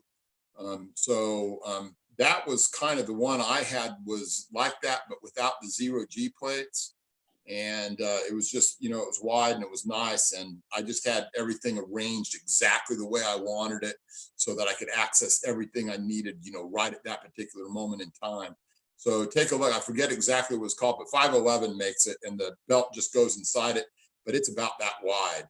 And it just gives you a little bit extra padding and keeps things from chafing, across you, especially if you have some heavier things of equipment on there, like a radio or a baton, because like a baton's going to weigh, I think like a couple, 3 pounds or something like that. So, it's good. It's good to have that extra thing where it's not, digging in when you're sitting down and so forth. And I'll tell you something, guys. That's the belts I've used. I've used 511 belts. I find them to be very comfortable. They're long lasting. They could deal with the severity of the weather. The ones I had were also, I believe they were Velcro based, so the Velcro was strong, and they supported the weight. And I believe I've only in my career, I think I've only I think I had about maybe 14 years as custody. I've only used 2 duty belts, and they both were 511. So they're, in my mind, they're long lasting too. Very easy to take off when needed as well, obviously, in case you're going through those metal detectors. Yeah, and check out that. I would check out that 511 zero plate G2, because I think that. Well, I think that if I was wearing a sidearm again, if I was on a transportation team or something, that would be just fabulous. I really liked the way that thing felt, but it was going to set me back about $125. But it's worth it. But I just didn't pull the trigger at that time because I only had 6 months left. Great question that we have coming up now from Devin Armorall. Can you tell me the difference between direct and indirect supervision? We have both in my state and was wondering the extent of the differences. You want to go first, Russ? Our CDCR didn't really, put it in those terms, nor am I sure exactly what the breakdown was in the difference between the way that we had our buildings set up. Most buildings in CDC followed either what they call the 270 design or the 180 design, with the 180 being, in essence, more of a direct observation. That's just not terminology that we necessarily used. See, for me, I would consider one thing, a dorm would be a definitely direct supervision. You're walking amongst them, the dorm's right directly in front of you. You can see all them. But lately, here's the funny thing though, when you have facilities that are understaffed and you have one officer patrolling 2 dorms, if the dorms are out of view from each other, then technically, even though it's direct supervision, it's not direct supervision because there's going to be moments when you're not present. So the one thing is, when it comes to direct supervision, indirect is the presence of the officer or the presence of the staff member. They're hoping that by having that presence, it deters the inmate from doing foolish things. So the direct supervision is going to have presence, but it also is going to expose staff to a lot more dangers because of the level of interactions that they're having with the inmate population. Direct supervision also allows for a lot more interaction. It's kind of where corrections is going now, by the way. We're facilitating movements to get inmates to program. So direct supervision, it kind of has its pros and its cons. Indirect supervision is more of like, they're not under your direct, like as I said, they're not under your direct supervision at all times. So basically, it's the spontaneous tours that you do that they hope keeps the inmate on their toes, if you will. So basically, I got to be smart because I don't know when that person's going to come around next. So I would prefer in this day and age, man, safety wise, you would always think that the indirect supervision is basically safer for staff to some extent, because it's limited interaction. You're not directly in the mix with them, but technically the right way to do it would be the direct supervision. But again, you got to be properly staffed. If you're walking a dorm, I would love to see 2 people on that floor, one having each other's back and an eye in the sky, just in case the 2 on the floor get compromised. But again, if you have enough staffing, direct supervision could be it really does deter a lot. I mean, I know people right now that, when we talk about yard movements, mess movements, I'm not a big fan of walking yard. I'm not a big fan of walking in mess halls. To me, that's old school when you have technology now, and that if there's a concern, you can respond, but you're so vulnerable there because there's just all the inmates in one spot and maybe 5 to 10 staff members just floating around. Just to me, it's a very big vulnerability. But you have a lot of old school people that say you got to be there. Why? Because that presence matters. so they're very big on that presence. So again, if I'm helping you out, Darren, with this, I think one is more about the presence to deter. There's the officer on the floor, so them walking around deters a lot of illegal activity. But again, it puts the staff member at risk, where the indirect supervision is more of like, well, I don't know when they're touring, so it's kind of spontaneous. But with that said, if I just pass your cell, the likelihood of me getting back to your cell again or getting back to your area again is going to at least be, whatever, a little while. So you're not in my view. So therefore, you get a little bit of a window to do foolish shit. But and just reiterating something here, going back to the way the facilities are now, the understaffing, stuff that should be direct supervision is not direct supervision anymore, because officers have to cover too many posts. So, all because it's a dorm doesn't mean it's going to always be direct supervision, because the officer is supposed to be working that dorm called out. The facility's understaffed, so I have one officer working 2 dorms. And when they're in this dorm, they can't see what's happening in this dorm. So, but I say the model right now that we're leaning towards now more than ever is direct supervision, because the presence really does deter. And again, there's a lot of old school people that believe in that, and they justify that by their walks in yard and the walks in mess. Again, I'm not a big fan of that, but they're correct in what they're saying. The presence does deter. I hope that answered your question. Russ, did that make sense to you, what I was saying? Yeah, I would say that, I've worked in both what they would call then direct supervision and indirect. We had a lot of dorms at one facility that I was at that were indirect supervision.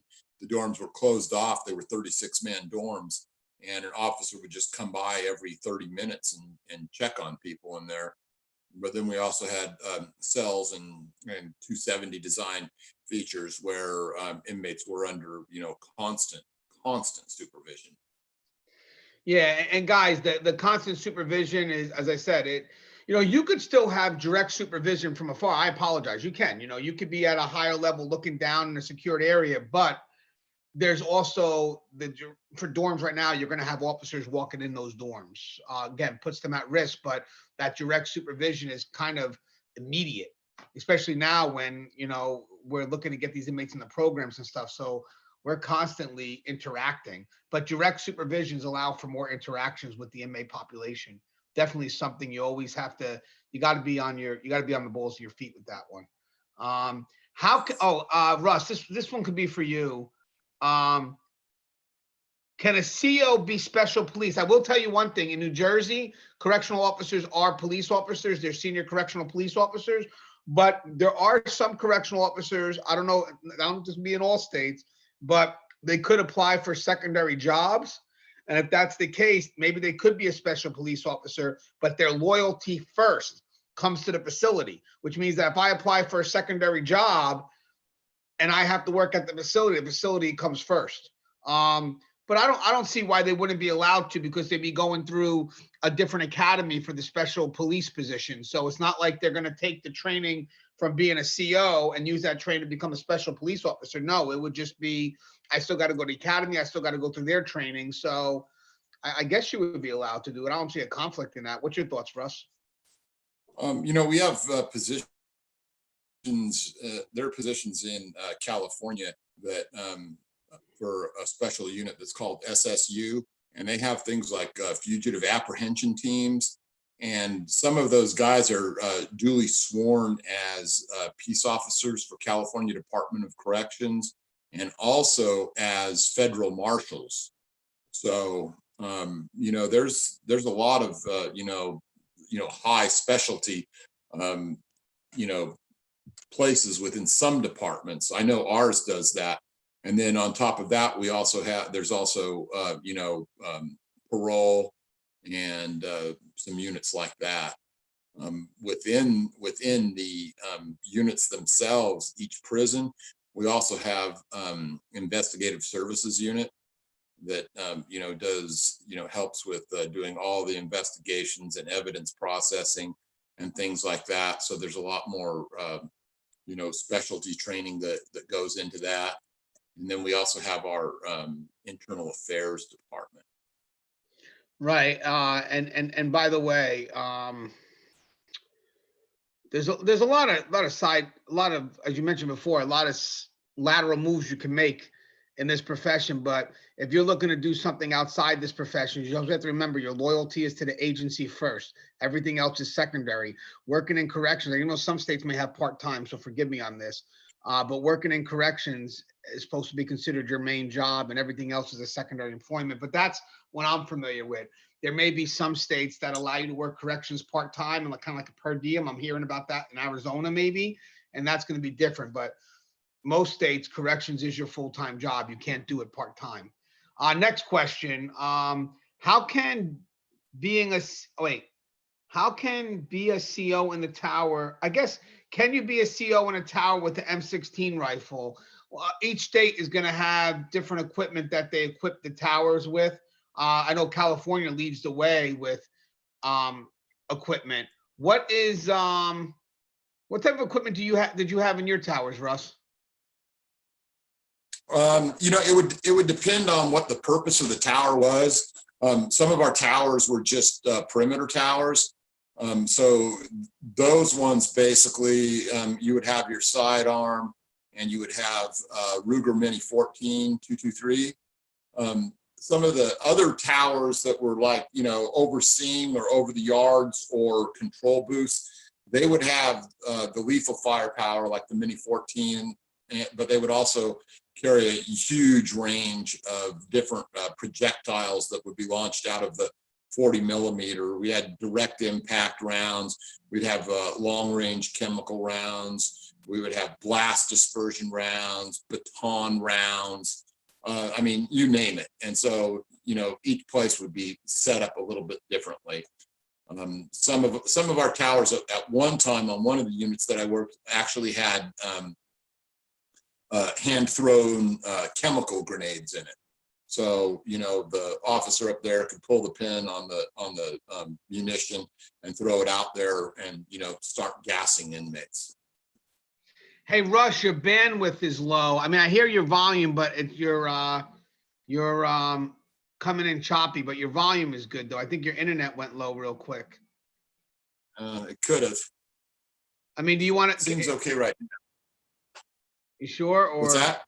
It says Russ Hamilton's network bandwidth is low. Oh, yeah. I don't know what I can do to up it here. Well, I was want to ask, can everybody still hear him? Because if we could, we still like to continue the dialogue. We have a lot of, if it's okay with Russ, we have a lot of good questions that are still out here. Yeah. So I don't make sure people can still hear you. So let me just ask. Let me turn down just my video for a second. Okay. Can you hear me now still? I can hear you, yeah. Okay. Let me see if that refreshes anything. Go ahead and let me knock out a couple of questions and then I'll try and turn the video back on. Yeah, because oh wait, let me see. I just want to see. Yeah, people can still hear you. Okay, so good. So and then yeah, when you could boot it back on, we'll get it going. All right. So the next question, let me just go back to Jeremy because he has one more. College degrees or military career help in COs. Okay, so to be honest with you, for me, I did go to college. I got my degree. I was able to move up. So again, it's a career for me. I was looking to grab onto the administrative positions, which I did. If you can always educate yourself, I'm not saying it's required, but if you can educate yourself, why not? I would love to see more people in corrections get degrees and then teach at college levels so they could bring experience back into the classroom. I think that would be great. I would really love to see that.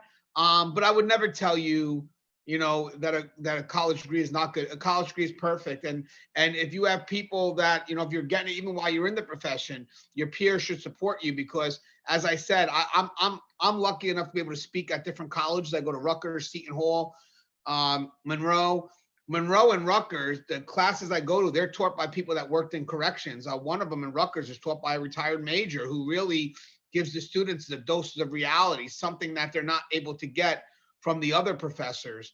And again, it started with him balancing his experience with education. But yeah, if you're able to get a college degree and you want to come into the profession with that, that would be great.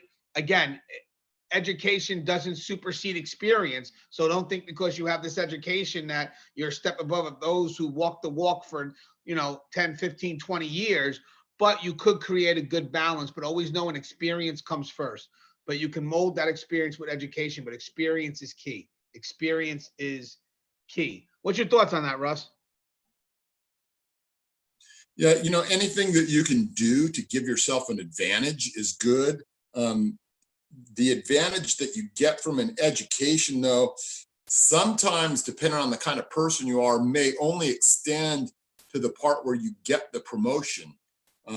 You want to try and not have that be the case. You want to try and be the kind of person who can apply that education or apply that experience that you've got in order to become effective in what you're doing as an officer. So like I say, it will give you a leg up, but whether it gives you a real leg up in being able to transfer that over to be practical in your application of it, that's another matter. Hey, Russ, you want to try the video again? Yeah. Let's give it a shot. Wow, it's. Hey, Russ, do you think maybe again, we still have some more questions. You think maybe you can sign off and sign back in or something, or? Yeah, let me sign off and I'll sign back in. Okay. All right, guys. So he's gonna fix up his bandwidth. He knows how to get right back into the room again. So we're gonna wait a few seconds just to kind of make sure, because I want to make sure I answer all your questions. And we have a little time. He's on California time right now, so for him it's only 8:45. For me, it's 11:45. But there's some good questions as we progress further down. I want to just see what's the next question. Hold on one second. Let me just see. Where were we? Have you ever humane? Welcome to Nebraska. Duty belt. Okay, here we go. So the next question is going to be from Moonlight Ocean about hunger strikes. So how about this? I could start the conversation off while we wait for us to come back. So Moonlight Ocean says, how about this hunger strike? My coworker and I are not in agreement over this one. I said it's after not eating 9 straight meals, which is 3 days, 3 meals a day. He says after 7 meals. And what's next after that? How would you treat the hunger strike process? Okay, so I guess it depends on the state. State I'm aware of is 9 meals. Some states, I think California is super strict. Even if you drink a glass of water, they'll remove the hunger strike, which is great. Some states are more forgiving where they're looking for the person to have solids and, they wind up, giving them Ensure and stuff. They wind up getting more intake than we do. But again, some states look for 9 meals. So 3 days, 3 meals a day. We're talking about hunger strikes, Russ. So I was telling them the states I'm aware of, it's 3 days, 3 meals. Some states are, as I said, kind of, they're not as strict. I believe in California, the moment you have a glass of water, the hunger strike is lifted. But in other states, it's not that way. In other states, they could drink water, they can have like Ensure, but they're looking for that solid food. Isn't California very strict on that? The moment you touch water, the hunger strike's lifted? I'm not sure on that particular aspect of it. I believe that what you're talking about there, though, is a declared hunger strike where the inmate says that he's not going to take in food or water, because, of course, you can only survive a very short amount of time with no water. Yeah. But whenever they do that declared hunger strike, then they have to be looked at every so often by a doctor. All food is removed from their cell. If they're not in a cell situation, if they're somewhere out in a dorm or something, they'll be put into ad seg and they're monitored from that point forward. The conditions and the policy change all the time. So I'm really not sure exactly what it is at this moment in time. But then once they lose so much weight, then there's another level of observation that they go to, where the period between being examined is shorter and things like that, so that there's a point at which I suppose we could intervene. I haven't ever seen or heard of that where they do a forced feed, but it certainly is possible. Well, Russ, you also mentioned a couple of good things I want to add on that, actually. So it does have to be declared. And also in some states, again, not all states, in some states, The hunger strike doesn't officially start until there is the 9 missed meals or whatever the number is, which will be kept track of by medical and the officers. But again, once it's been declared, they got to be put into an area where they can be directly supervised, and all intake, whatever food, it gets delivered in a very controlled manner. And they get medical comes by very frequently to check on their vitals, just to make sure that they're still stable. And then if it does get to the point where the inmate is harming themselves, and we have to do something invasive, it usually becomes a court order in some cases. I don't think the institution is allowed just to go ahead and feed that person. I guess would be like injecting them. But with that said, I do think that they do apply for an immediate court order, whatever it is. And I believe at that point, I could see the court approving it, especially if the inmate's close to death. Hunger strikes are tough because if you give the inmate what they want to get them to eat, that's not going to stop other inmates from doing it. So hunger strikes have to be done in a manner where, I'm sorry to say, but you can't, if the inmate's wrong, you can't cave in. I'm not eating right now because I don't want to go to administrative close custody supervision unit. Okay. And so you're like, well, just feed them, get them to eat. No, because once you start doing that, every other inmate's going to go on hunger strike when you have to do something that they don't want. So it's that precedence that starts. So we have to stand firm on our ground and not cave in, whatever their demands are, especially if the demands are demands that they're not allowed to have, or just something that they don't want, but we have to do. You cannot cave in. If you cave in, it's just going to open up the door to a bunch of other shit. Because a lot of people that on the outside that look in, they only see the one. They don't see what the ripple effect is going to be. So it's like, oh, why don't you just feed them, or why don't you just solve this so the guy's going to eat? And it's like, because we do it for him, then by the time we get back to work the next day, every freaking inmate's going to go on hunger strike because they're going to, think that they're going to be able to get what they want. So it's sort of, I don't want to minimize it, but it's not used. It's like a game. It's not really used sometimes for the right reasons. It's used because, they want something that they can't have, and then you tell them no, and they just want to, get that control back. And if you fold on it, it opens up Pandora's box. Okay, so this is a good question. Do inmates try to threaten your family by sending their friends to come after yours? So basically, there's a couple of questions here. Same person. Imagine an inmate, I guess, going to your house, and then there's a little bit of a dialogue here. And as a CO, have you ever been scared to work in a prison? Can you have a boxer cutter in your back pocket? Definitely not. Don't forget, guys, that could be used against you. Okay, so let's go back and answer this question, because even XFEL said, I've wondered about that as well, and the countermeasures. So I'm going to go with Russ first, because I believe Russ was actually threatened by an inmate. So Russ, what happened there? What's the story, and how were you able to, what was the countermeasure? Well, I've actually been threatened by quite a number of inmates, but basically what you want to do is you want to try and mitigate your threat profile first of all, right? And there's some things that you can do with that. Is you try and make things not personal, but to a degree, no matter what you do, if an inmate is going to focus on you and is going to obsess on you, and you can't back down just because he's going to do one of those things. So there is that, and you have to take it seriously, and you have to, try and defend yourself. These inmates, a lot of them have some very, very serious connections, and you may or may not be able to mitigate those parts of what the threat are. I've known officers that have had some very serious street level threats put against them. You and we saw, I'm not even going to put his name out there, but you'll know who I'm talking about, Anthony, that we saw. We went to Vegas, and the Mexican mafia had all kinds of hits put out on him, and they were serious, but at no time did they actually ever follow through. So it can be very hard to assess what level of danger that you're actually in.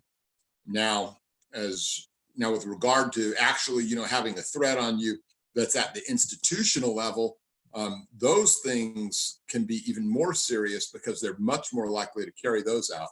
I've been green lighted a couple of different times, and fortunately, they never quite made it there. Although one time they did come pretty close. So it's just a matter of you've got to decide how much of it you're going to accept before you back down. And the thing that I did is I never allowed them to push me off the yard.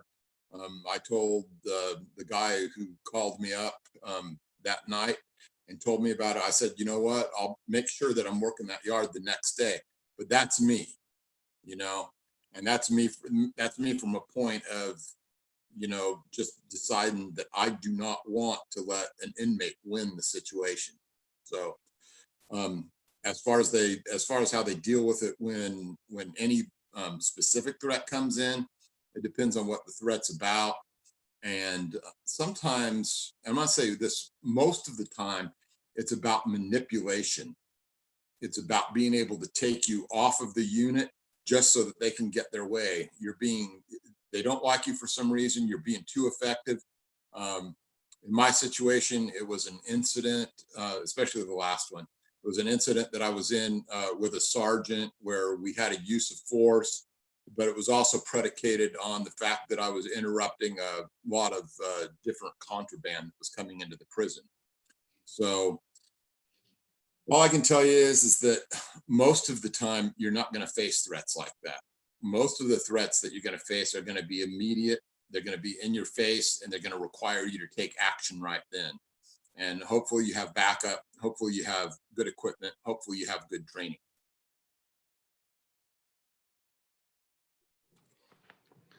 Hold the air for 1 minute.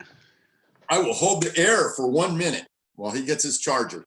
So anyway, that's what I have to say about threats. The best way, obviously, to deal with a threat is for everyone to be on board so that you're dealing with those things as a team, and that inmates don't tend to single you out for whatever reason.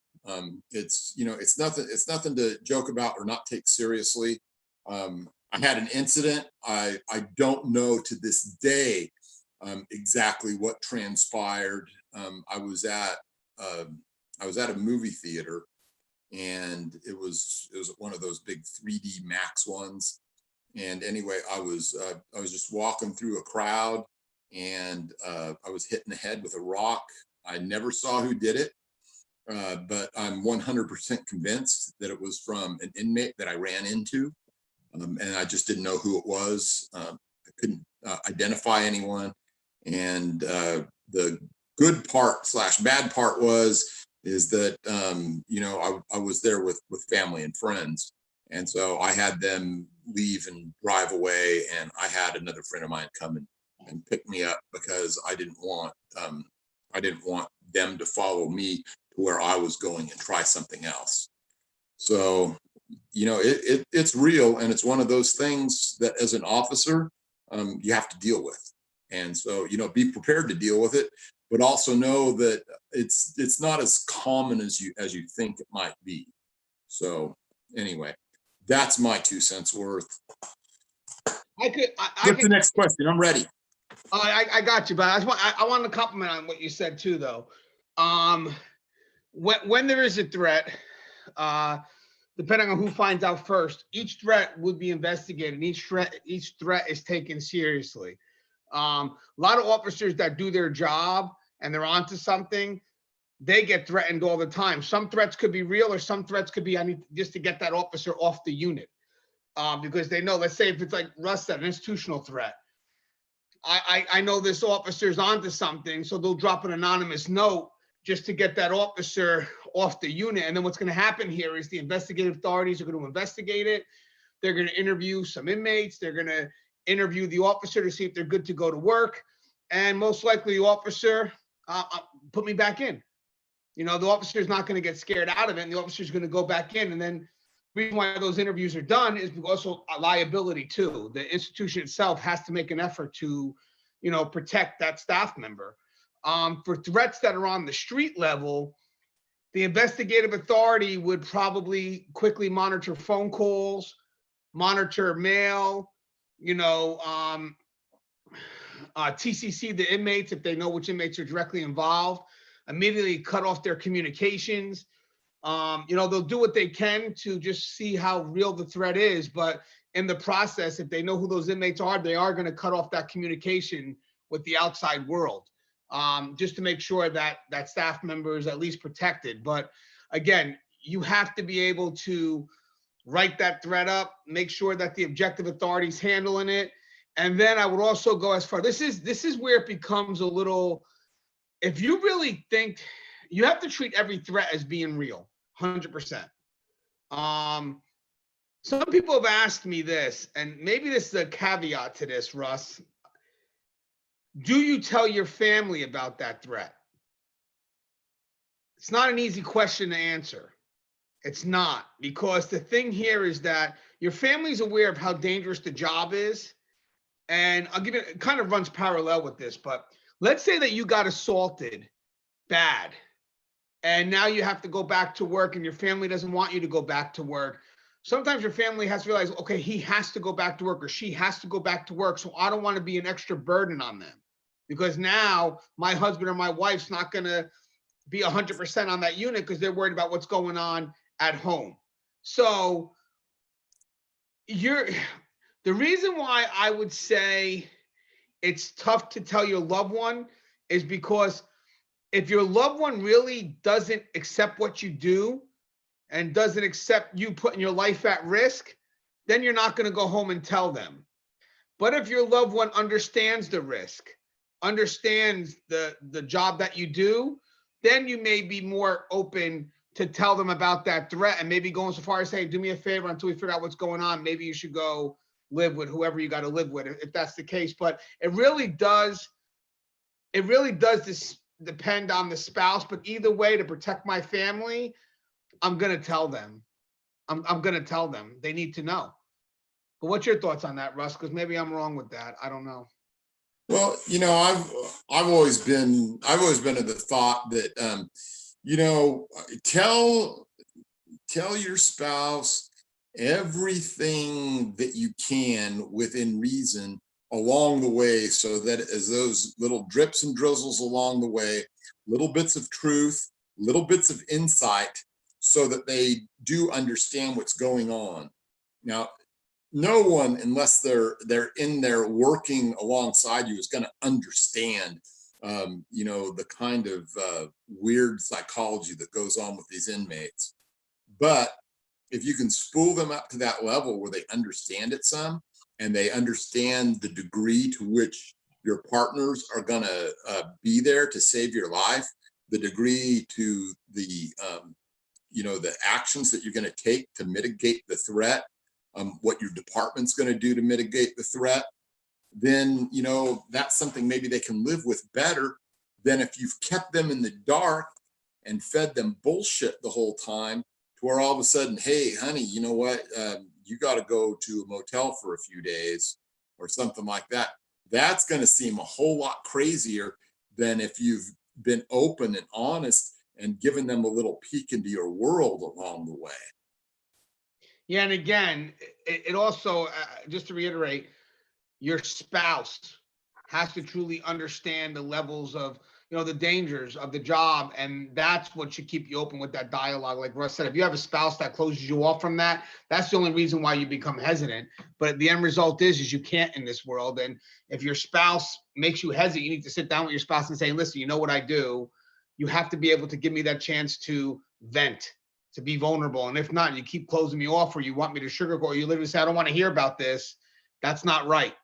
You need to support me, because at the end of the day I need to be able to not just protect you, but I need to be able to talk to you. I need to be able to vent. I can't just always, go to the people I work with. I need to come here because you know me the best. The next question we have is, do COs wear bulletproof vests or stab or knife proof? Well, some states, they actually have both. There are vests that are both bulletproof and stab proof, which are a lot more expensive. Jersey has those. What's yours, Russ? The ones you guys wear in Cali? In California, every officer is given a vest that's specifically fitted to them. And that vest is, stab and slash resistant. And then on top of that, if you go out on a transport, they do have ballistic vests available generally, or at least that's what I've been told at this point. We were just starting to get the ballistic vests available when I left. So they're looking out, and that's good, because you really need that in any transport you do. When you look at the things that have been happening in New York and the like, the inmate that you're out on that transport with is probably the least of all of the threats that you face. Well said. A lot of people don't realize. Sorry, guys, eating banana chips. You're right. A lot of people don't realize that one of our jobs is also to protect that inmate, because sometimes they have enemies on the streets, and you have to. Or someone can just not like law enforcement, and so they decide that they're going to ambush you. Or I heard of a crazy situation the other day. I'll have to look it up, where some guy thought that he was going to free the inmate. The inmate Really? didn't want to be free. He only had a month left. Well, as I said, like a lot of people don't realize the crazy circumstances we can find ourselves in, where even though we always consider that inmate a threat, when we're traveling, it's not always the inmate, it's the public. This is a good question. Can a state CO then join federal CO? I guess it all depends on the state, because you got to realize something. There's different levels of training that FBOP officer would go through and a state CO would go through. So in some states, I would like to say the training is at a high level, but there's some states where it's not, it's very low, which may not be equivalent to what the FBOP would provide. So I would assume for the most part, it wouldn't be a lateral transfer. I think that if you were going from a state to a fed, I would think you'd have to go right back into the academy for the federal system. Because again, it's a whole different way of running things. Federal system's a lot different than the state system. And I would think that you would have to go right back to their academy. I don't think it would be a lateral transfer. What's your thoughts, Russ? Same thing, right? It wouldn't be a lateral transfer. Yeah, there's very few situations in corrections where anything that you do allows you to do a lateral transfer to anywhere. As a matter of fact, I can't off the top of my head think of a single one. If you were a federal prison employee and you wanted to go work for the state of California, you got to go through the whole enchilada all over again. So that kind of thing, there is no true lateral transfer to speak of. There are some states, and I don't know what they are at the top of my head, that do allow you to have what they call a truncated academy, where you just go there for just the state laws and stuff. But that may not even be in effect anymore. Federal Bureau of Prisons, they get high kudos for pay and some things like that. In some places along the way, though, they're very late to the game with respect to their equipment. They just now, in the past couple of years, adopted OC pepper spray. So there's some states right now that are pretty far along past what the feds have done. And it's scary to say, some states, yes, there are some states that are advanced, but there's some states that don't even give their officers vests. So just, it's crazy how we're not consistent. You would find more consistencies with other law enforcement agencies like police, where they pretty much universally, for the most part, have the same gear, where for us, really state by state, some states like California, New Jersey, New York, we're here. Then there's some states that are just so far down. Devin asks, there's a lot of questions still, Russ. So you're wide awake, right? You're good? I'm ready. Yeah. I'll go for another 15, 20 minutes. Let's do it, because this will be good, because it'll be a good post. Because guys, when this is done, this will get posted on the. I'm gonna be fast. All right. Well, okay. So thanks for answering. This is from Devin. I was also curious, in your opinion, what state is best to be a correctional officer in? Some states don't pay well and don't grant peace officer status. What's your opinion? I'm gonna name 3 right off the bat that I think are the best states to work in. But guys, it's not to minimize or negate the importance of the other states. We have brave men and women across the country. But in my opinion, just my opinion, and it's not all inclusive. By all means, if you think your state's the best, you put that in there and you stand tall and you stand proud. Jersey, New York, California. I would definitely go with that.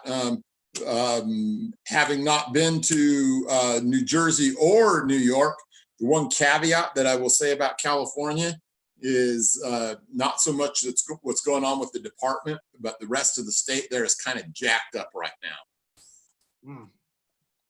Sure. So, and by the way, the 3 states we just mentioned are considered law enforcement. There's a few other states as well that are correctional officers that are considered law enforcement. Jersey, so far as their title, is senior correctional police officer. Hey guys, don't forget, guys, just a reminder, I put a link up ahead. If you look up Academy Hour course catalog, you can Google it, Academy Hour course catalog. I have a course available called Corrections 101 and Beyond. It's $120. It's a course that it gives you 5-minute videos once a week for 52 weeks. So it's a total of 12 hours. And my inmate manipulation course, the whole course, it's long. It's a few hours long. It's about 5 or 6 hours, I think. That will be available probably by the end of the week. And that also is $120. And Rusty has a video or an online course on complacency. It's not what you're going to find on the YouTube channel. These videos are a little bit more specific. And if you're interested, you can purchase the courses at Academy Hour.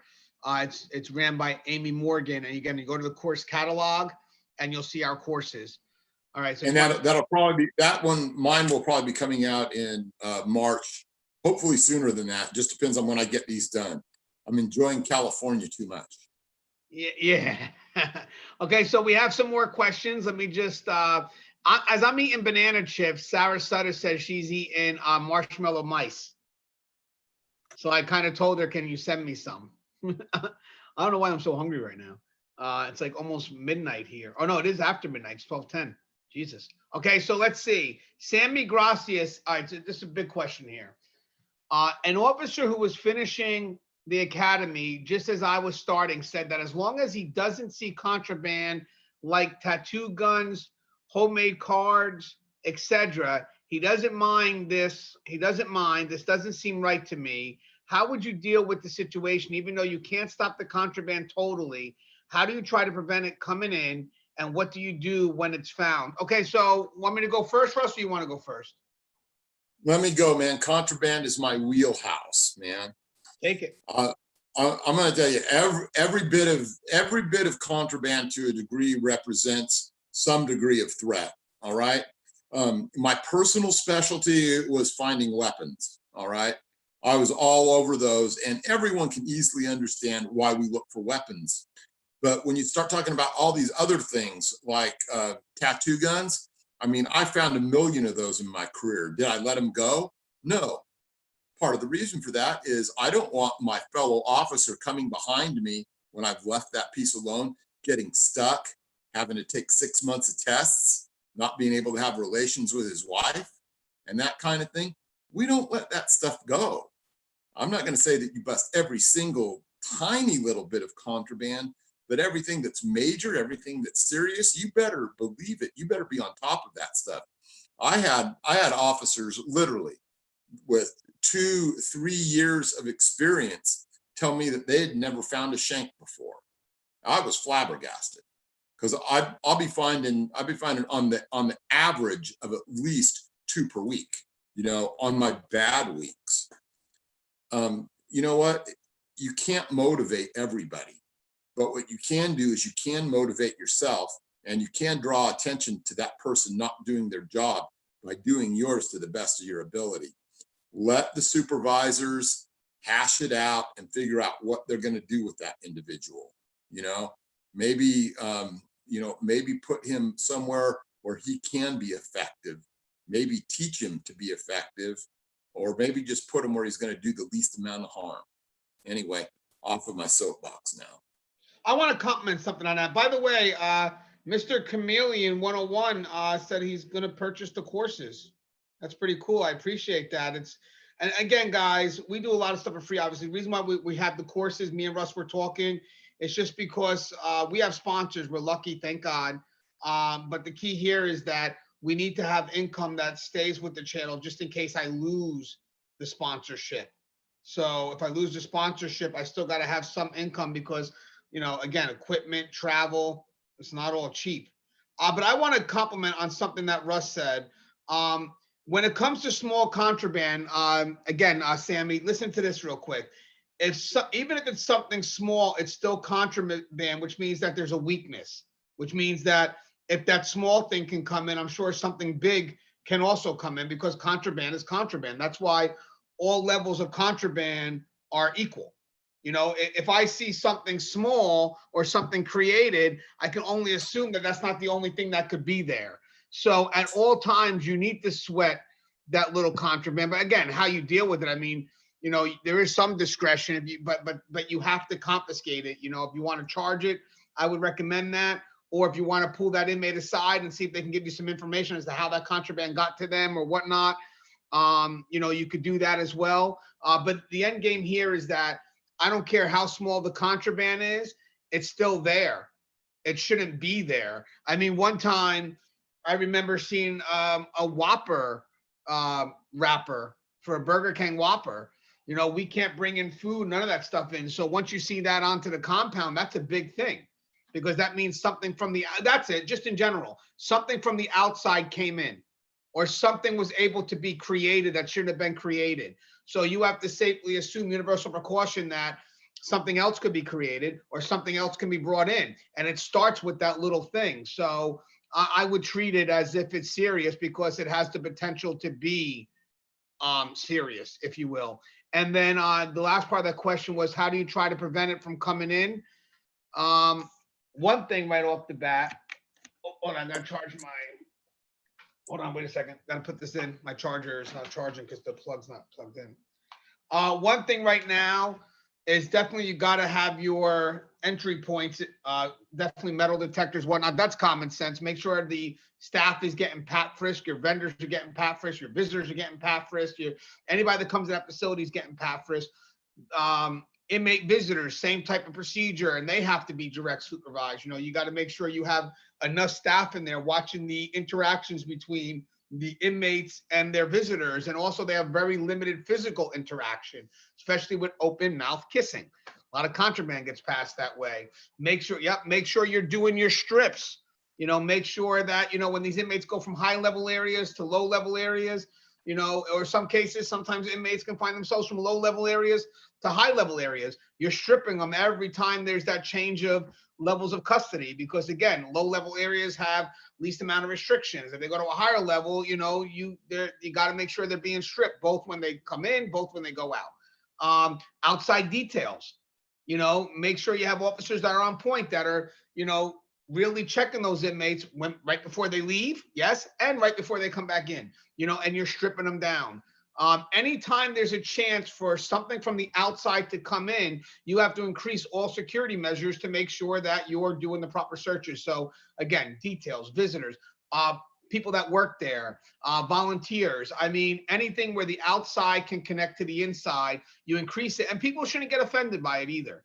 People should know this is what it is. It's a jail, it's a prison, especially our staff, you know, especially our officers. We want to have those strict measures. We want to have a hard time going in. You know, if we fail to pass that metal detector 3 times, we should expect the supervisor to come by. We should expect to be wanded. We should expect to go through a bit of a hassle, because at the end of the day, if they just say, okay, I know it's just this, and not make the extra effort, well, you know, they could be doing it for somebody else. And also be careful of the people that try to become your friend if you work those metal detectors, because they're the ones that will kind of earn your trust. And then when they don't go off, or when they go off the one day and you're sitting there like, well, it's okay, I know you're not bringing nothing in, that, no, I'm sorry, brother, you still got to go, hey, I thought we were cool. Nope, you still got to go through it. You still got to go ahead and make sure that you are, wearing what you're, supposed to be wearing. You're not bringing in any contraband. But again, you have to stay true to those high levels of security and don't become complacent. That's the key. Do not become complacent. I think we lost Russ. Russ is frozen. Russ, can you hear me? I can hear you. Can you hear me? I hear you, but you're frozen. Oh, wait, you're back. Sorry. I had some kind of a message thing come in from someone out there, Kyle or something. I'm not sure how it got to me, but he was wanting to know about other states that are considered law enforcement. Let me tackle that real quick. Yeah, go ahead. I consider everyone out there in corrections law enforcement, right? There are some people that want to put some artificial boundaries on that. That's the difference between whether you're sworn or not. Me, I was sworn for all 30 of the years that I put in, and I was damn lucky to have it that way. But if you're out there and statutorily you're required to take action when a law's been broken, then you are law enforcement. Now, whether you're sworn or not, the states that I know that are sworn are New Jersey, New York, and California. I'm really not sure of any other ones outside that, although I will say I believe that Georgia is. So, and that's about all that I know about that. But I consider all of them to be law enforcement because you're out there busting your hump, you're stopping illegal activity from happening, and you're keeping the public safe. Public safety is what law enforcement is at its root base. So, as some of you may know that saw the little rant that I went on a few months back with regard to some deputy disparaging me, and I saw fit to take it to him. That's how strongly I feel about this profession. This is one of the most needed professions that we have. We are all that stands between society who can't handle these high-speed criminals and chaos. And that's why I founded Keepers of Chaos on Facebook, is I did it for you people out there that are in this business that want more knowledge, that want more training, that want a place to go to find out information like that. If I get a chance to in the next few days, I'll try and see if I can figure out, but it's a mess of paperwork to try and figure out who's sworn and who isn't. But maybe someone else can pipe in. But if I can figure out a couple of other states, I will. Maybe I'll hold maybe I'll do a poll on Keepers of Chaos. I just got messaged by Kyle as well. Good evening, Mr. Gangi. I was watching a live on Tier Talk channel. California, New Jersey, New York City, the only state correctional officers. I said no, there's more, but there's not a lot more, but there's more. I just don't know them. I just don't know them offhand. For some reason, I also think I remember Keith Helwig telling me maybe Wisconsin. I don't remember. Maybe I'm gonna do it. I'll do a survey, and I'll ask. I think Michigan is, but I don't think Wisconsin. But I'm not sure. Well, I will tell you one thing. Sarah Sutter just sent me a picture of the marshmallow mice that she's eating. Oh, it's like Peeps, but with fur. Well, if it has fur, it's not as delicious. Those look delicious. My daughters would love those. Okay, so good get sidetracked. Okay, so good question here. How to deal with psychiatric patients? We have them in CDCR. So I'll go first and Russ will pop right on. You got to be very patient. Usually from what I know of, when you have like those therapeutic communities inside the facility, there's always going to be a good working relationship between staff, mental health, and medical. 100%. They definitely have to be in communication. They definitely have to get along with each other. And I've seen that dance, and it's a beautiful dance, guys, when you have all three of those components working together. If you have custody that kind of understands what the issues are and able to be a little bit more patient, but don't get me wrong, when there's a danger, there's a danger. I'm not saying that, but they're able to really have an art in how they communicate with those inmates that are special needs. And again, there's also some education that's provided by the mental health staff as well to kind of, go over the different sicknesses and, why a certain inmate may be this certain way. So we definitely need the education as well. But again, that partnership between custody and mental health and medical, that needs to be spot on. If that's not spot on and they're not in communication with each other, that unit is hell. Because that unit could be smooth or it could be hell. And it really does start with that communication. What's your thoughts on that, Russ? Well, I just want to point out one thing about that particular thing that can really throw a wrench into the whole thing if you're not careful. But if you want to do one thing that is really going to impact that, is be watching and take care of what happens with the dispensing of the medications, right? We get these guys that are mental patients and, they don't take their medication, they cheek it, they hide it. And then that causes them to, fall off the rails and have something bad happen. Maybe they become violent, they become, self-harming, or and then after all of that, they ended up giving their medication or selling it to someone else. And then that person goes off on some bender and becomes violent or self-harming or overdoses. You know what? You should really, really take the dispensing of those meds very seriously, and really be helping those nurses, if they're the ones that are dispensing it, to make sure that these guys are not getting one over, because that's where things tend to fall apart. And that's where you have, a real, a real serious breach in the whole etiquette that you're trying to carry on. You keep those guys on their meds, you keep the other people off of them, things will function better than if you don't. Right now, we're gonna have a few more questions. There's a lot here, guys. But I guess we got to kind of come to a close soon. So maybe we can answer just a few more. So I'm gonna kind of cherry pick a few here.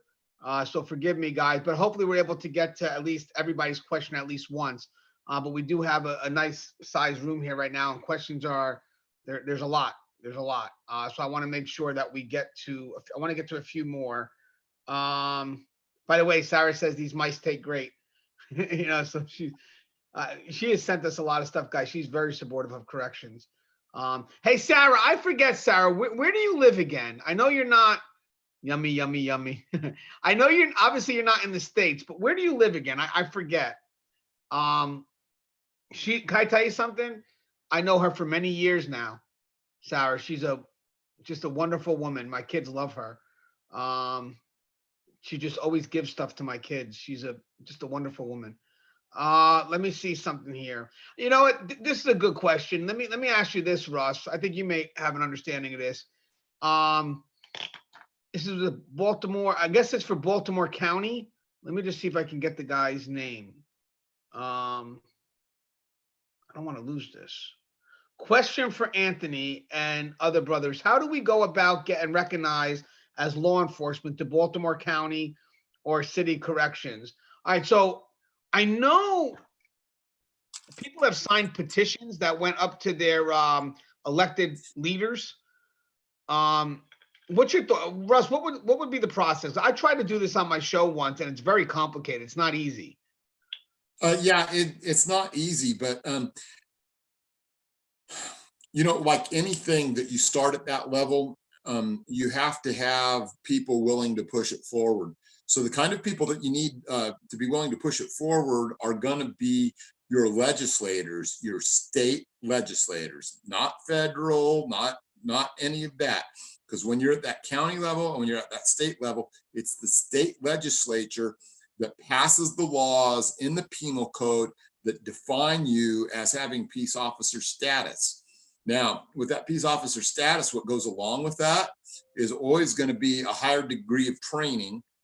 It's usually not too much awful more, but you have to have things like search and seizure and use of force that has to do with the lethal side of it, especially, and some other state standards like that. So basically what you have to do is you have to get those people on your side and in your pocket. If you have,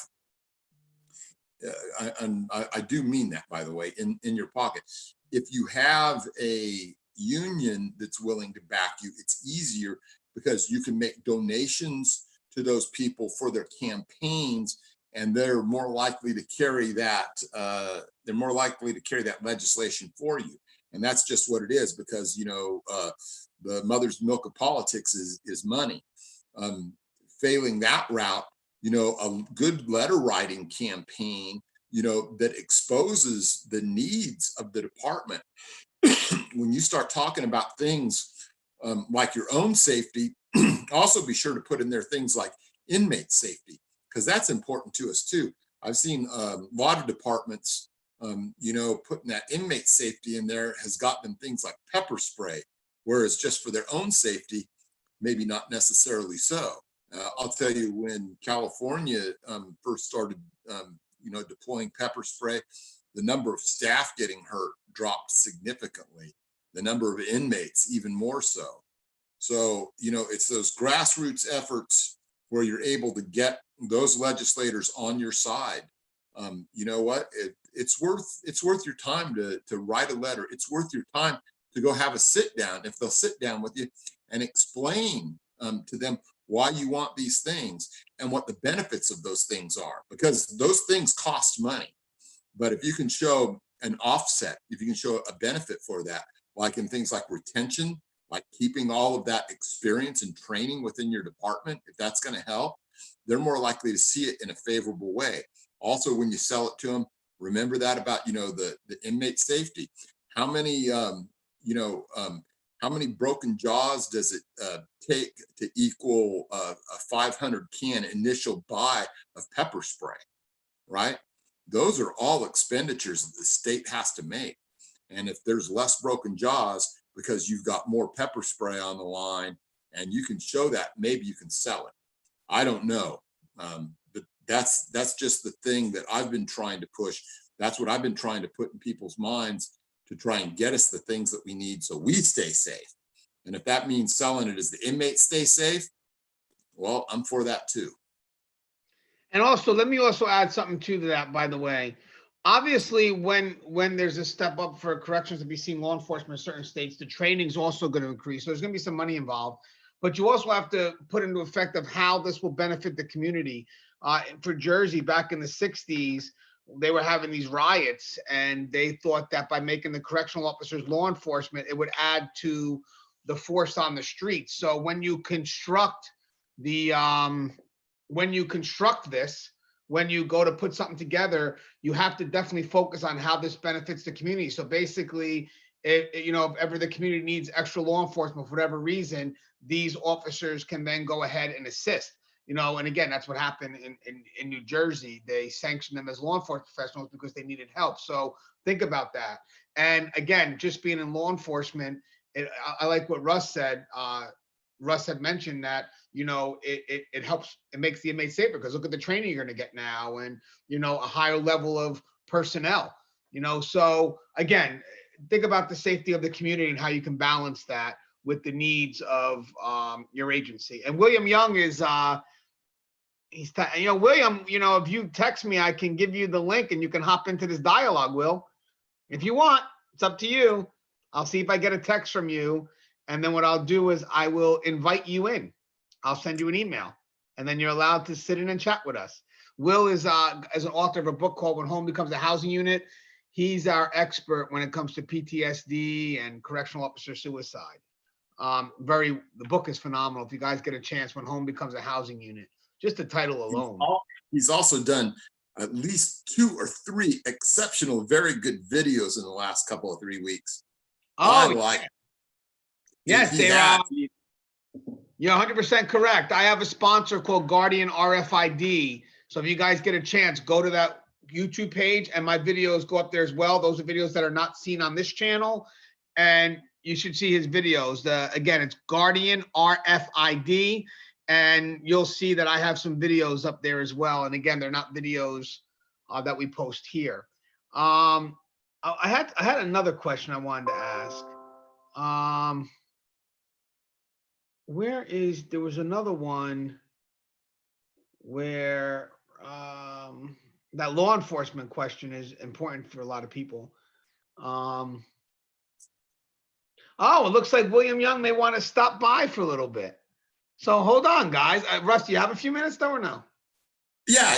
I'll go a little bit later. Let me grab some water. I'm thirsty. Okay, guys, just stand by with me for a second. I'm going to email William Young an invite. So hold on 1 second, guys. This takes 2 seconds. Bear with me, guys. Don't leave me. Hold on.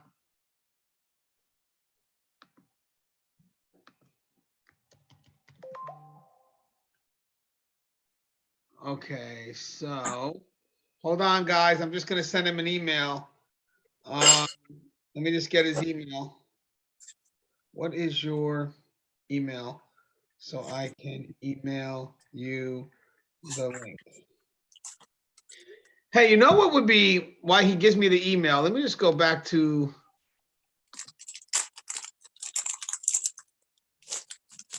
Oh, Russ. Yeah. I'm going to send him an email now. So the audience is going to hold up. Then we have another person coming on.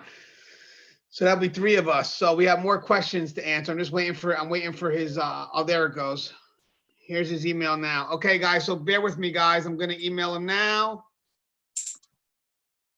And then that will put us, we'll have him on. Just corrections. What is it called? Just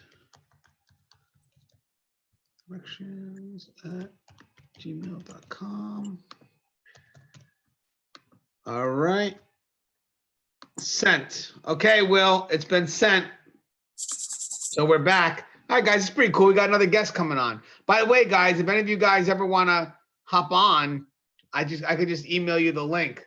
I mean, it'd be great to have some of the rookies talk to some of the rookies. There was a gentleman here, Sinaj. He asked the question. Oh, this is a good question. I'm about going through background checks for California Corrections, the CDCR. I went about 3 years without filing my taxes, which I'm good with now. But will something like that cause me to fail the background check? Go ahead, Russ. What do you think? How strict? You know what? I can't give you a definitive answer on something like that. But what I can say is that I've never heard of that being an issue before. Simply not filing your taxes is not the same as, for instance, lying on your taxes. So my guess is that you would be all right. Not only that, I can't think of a place that I recall on the form, and I've been through some things recently with some guys that had some other issues with regard to it. I don't remember that question being asked. Rest assured that with the paperwork that you provide to the department, that they will pull your taxes though, and they will look at them. Now, whether or not there's going to be a notation in there that you didn't file them or something like that, I can't tell you for sure. Yeah, I'm going to tell you something, guys. Right now, a lot of these states, I don't know so much about CDCR, but I know a lot of states are very forgiving recently because, again, they need the numbers.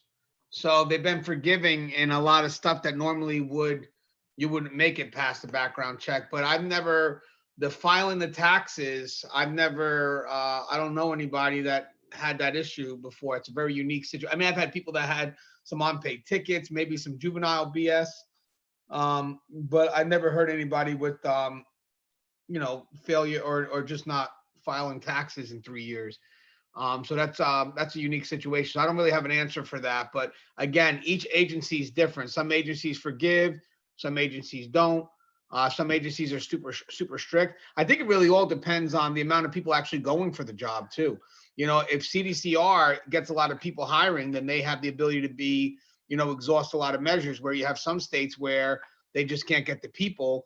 And unfortunately, they wind up being very forgiving because they don't have anybody. They don't have anybody going out for the positions. So William Young's got the email. So hopefully he'll be coming shortly. So guys, if you have some more questions, please ask. I'm going through some of them now. Starting pay for certain COs in Jersey could be anywhere from 40 to 50,000 a year. I don't know what California is, Russ. What's California starting pay?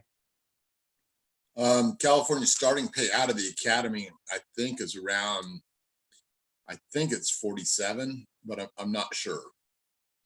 All right. Oh, I've been out of the game for a few years now. Filing taxes. Guess who's here? that's a unique situation. I don't really have an answer. Hey, William Young is here, and he just turned down his volume. What's up, Anthony? Hey, William, you mind introducing yourself to the late night audience we have here? Sure. Is that a different group of people than the daytime guys? These are night shift guys we're talking to now? This is your type of people. Right. All right. Vampires. Great. My name is William Young. I've been a correctional officer for about 15 years, creeping on into 16. And I'm the author of When Home Becomes a Housing Unit, which is a book about the negative side effects that correction can cause us in our personal lives, not just our professional lives. Hey, let me go back and ask the question that was asked before that me and Russ answered. Maybe it'll be good to get your opinion on. I think Russ would agree is the gentleman before had asked us, how do you, separate work from home and home from work, or, how do you find that balance? What's your thoughts on that, Will? Bourbon. No, don't do no, don't drink. That's bad. That's a bad answer. No, you have to have a transition strategy. Some people go to the gym. Some people take off their uniform before they leave.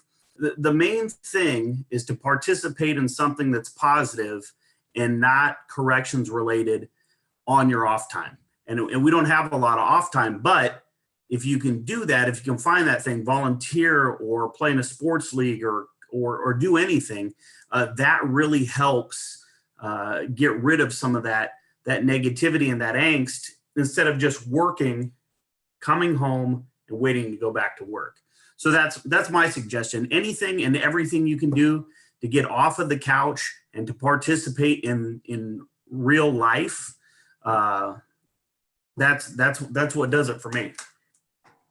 And one more question, just to backtrack real quick. Me and Russ answered this before. I would like your thoughts on this too. What advice would you give for someone getting ready to be interviewed for a corrections position? Just to be honest and to go in and respect the interviewers, respect the job that they've been doing, and understand that you're getting into a law enforcement position. I mean, this is a serious thing, and so anything you can brush up or learn about communication skills or anything about the criminal justice system, I mean, those are all great things to do. But everybody always talks about communication. I mean, corrections is a team sport, right? So those are the things that you need to talk about and want to be a part of when you go into that interview, because that's what we need to survive this job. Right. And you're a third shifter, correct? Correct. Yeah. Hey, Russ, did you ever work third shift? Well, you got to understand that out here in California, we number things in the correct way. So your third shift is our first shift. Okay. Well, and that's actually how it is at my place too. So we have A, B, and C shift, and I'm an A shifter. So I start the day off. See, there you go. That's how you start the day off. It's them day shift guys, Russ, that think that we're the third shift. Oh, well, how did we put it? We put the A shift fights time, B shift fights grime, and C shift fights crime. Nice. Yeah. So that's the way we would define that. And yeah, I did my share of graveyards, but you know what? That was definitely not my thing.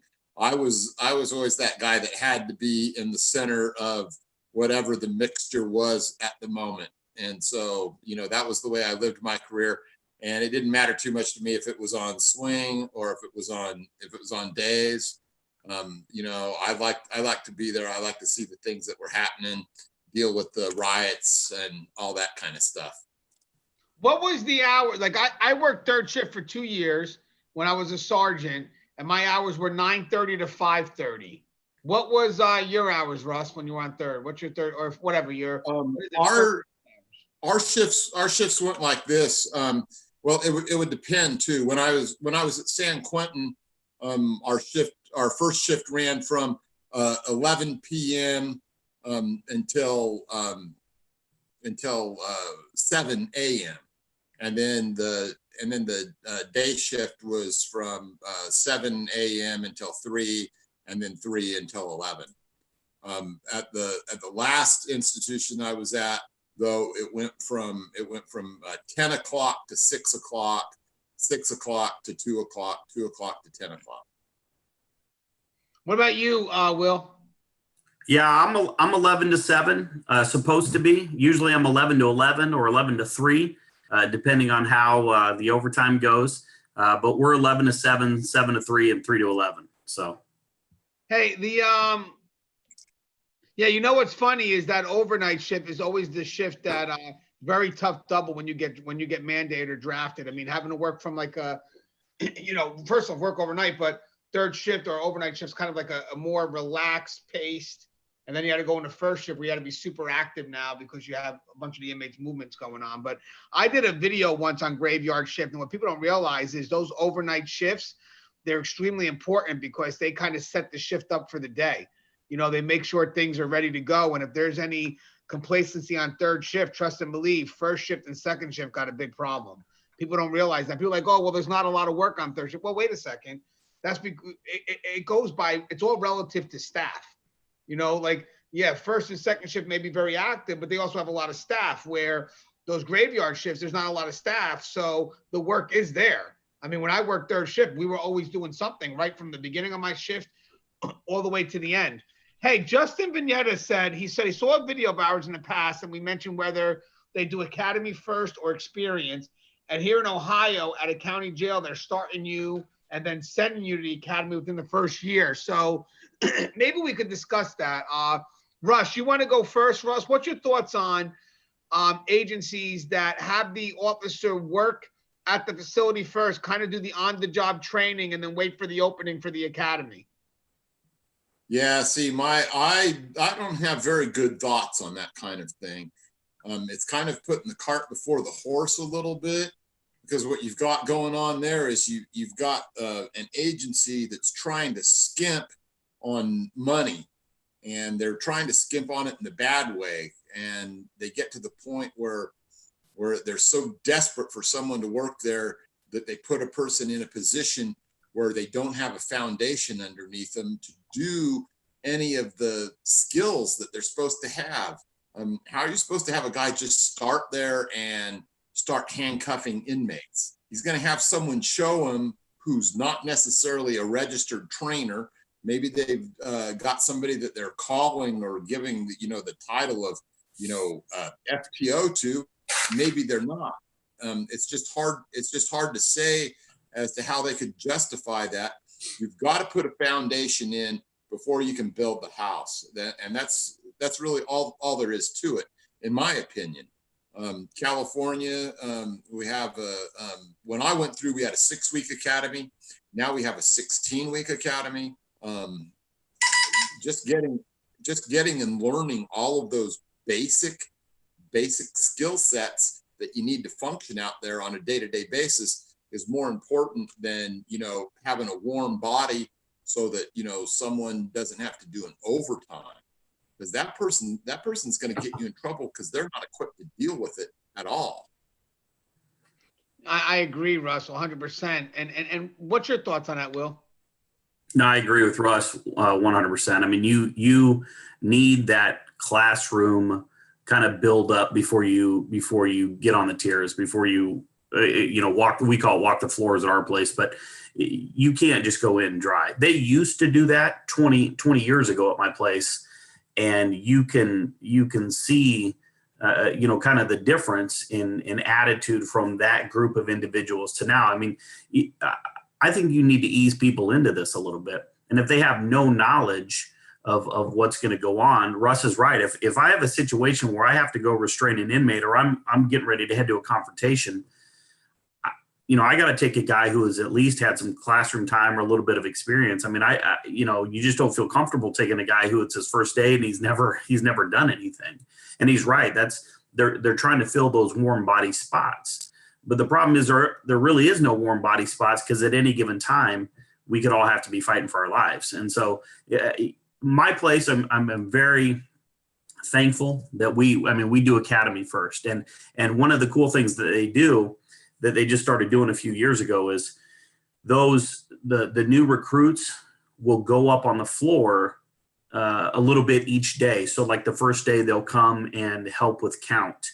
And then the next day they'll come and maybe help push trays into housing units and stuff. So they're only up there for about an hour in the mornings under supervision, but they're getting used to the environment and getting used to the layout of the facility. I mean, I think it's a great idea.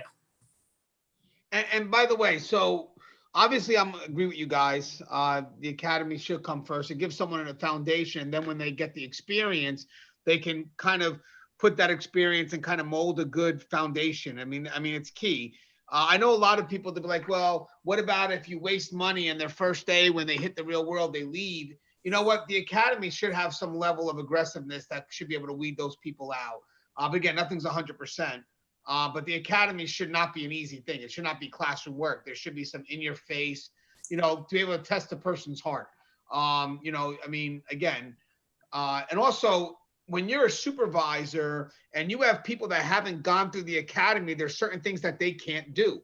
There's certain things that they're not certified to do. So now the supervisor's got to scramble every time there's a code or something emergent happens because, I can't use this officer and this officer can't cover this post and this officer can't do this because they're not certified. And, it just, to me, it's too much for the supervisor to have to know when an emergent situation happens. And I know for a fact, if I was a supervisor and I had an emergency situation and I needed people, I'm not going to, it's hard to say, but I may not be scrambling to find out if this guy could do it or not. Hey, you show up, just go. Because right now I have an emergent situation.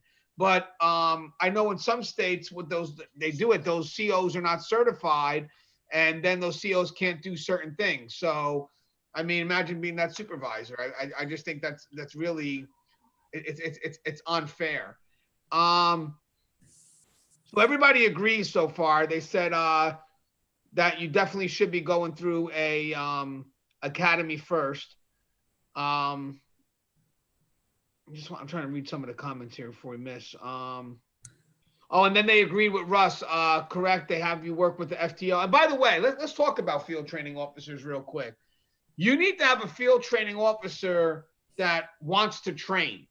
That's not a position for just, I think we could all touch on this for a little bit. That's not a position for just anybody because I would like to think that you're getting these new boots in that want to learn. So you want to partner with them, with someone that wants to train, that's not disenfranchised, that's not just constantly bringing up negative shit about the profession. You need someone that wants to be active, not because it's a quick 8 to 4 job. You want someone that needs to devote their time, but also has the ability to teach, has that experience. That's not just reading off a PowerPoint, but actually has the knowledge to go above and beyond the PowerPoint. Those FTOs set such an important impression to those trainees right on that first day that if it's not positive, you're already disenfranchising these people that are coming in wanting to make this a career. I'll start with William first. I mean, how important is it to you to have that good field training officer? You got to have it. When I went through, we didn't have formal FTOs. So what I did is I spent shift after shift with the veteran guys telling me their war stories and telling me that I'm not going to be able to run the housing unit like they run the housing unit. And so I got a lot of cool stories and I did learn a lot of neat things, but to have a formal FTO program is priceless. And we couple that with a mentorship program. So you have somebody that's constantly answering those questions, that's working with that person all the way through that process. I mean, that's huge because you're right. And I'm not an FTO. And the reason I'm not an FTO is because it's a really formalized position. It's got to be somebody who kind of sets that person on the right path, right? I love to, help and I love to assist and give any information that I can. I'm just probably not the guy to tell them the right thing all the time, but our FTOs do such a great job. They have a requirement to meet with them and to be an FTO now, you have to be a mentor first. And so you have to work through that process. So it's everything's becoming more formalized and it's helping. I mean, I feel like our retention's a lot better since we've got that.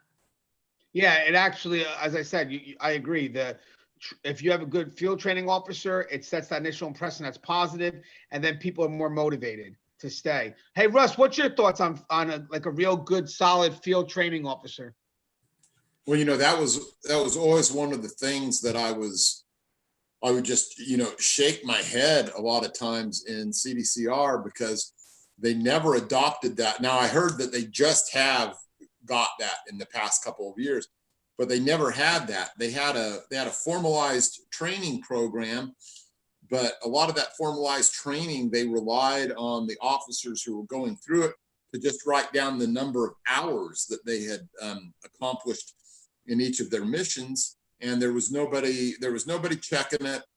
There was no way to know if the officers had actually done this stuff. There was no way to know if the officers had been given the opportunity to do the things that they were required to do or not. And so, man, I would have loved to have had an FTO officer. I would have loved to have been one.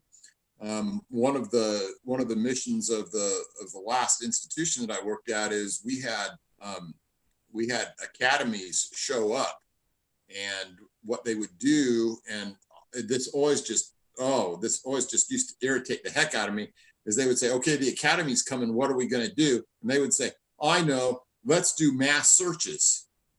And I said, you know what, these trainees are going to have the rest of their career to do mass searches in. Why don't we teach them something valuable that they'll actually be using day in and day out, instead of giving them the easiest thing to do that nobody can really screw up?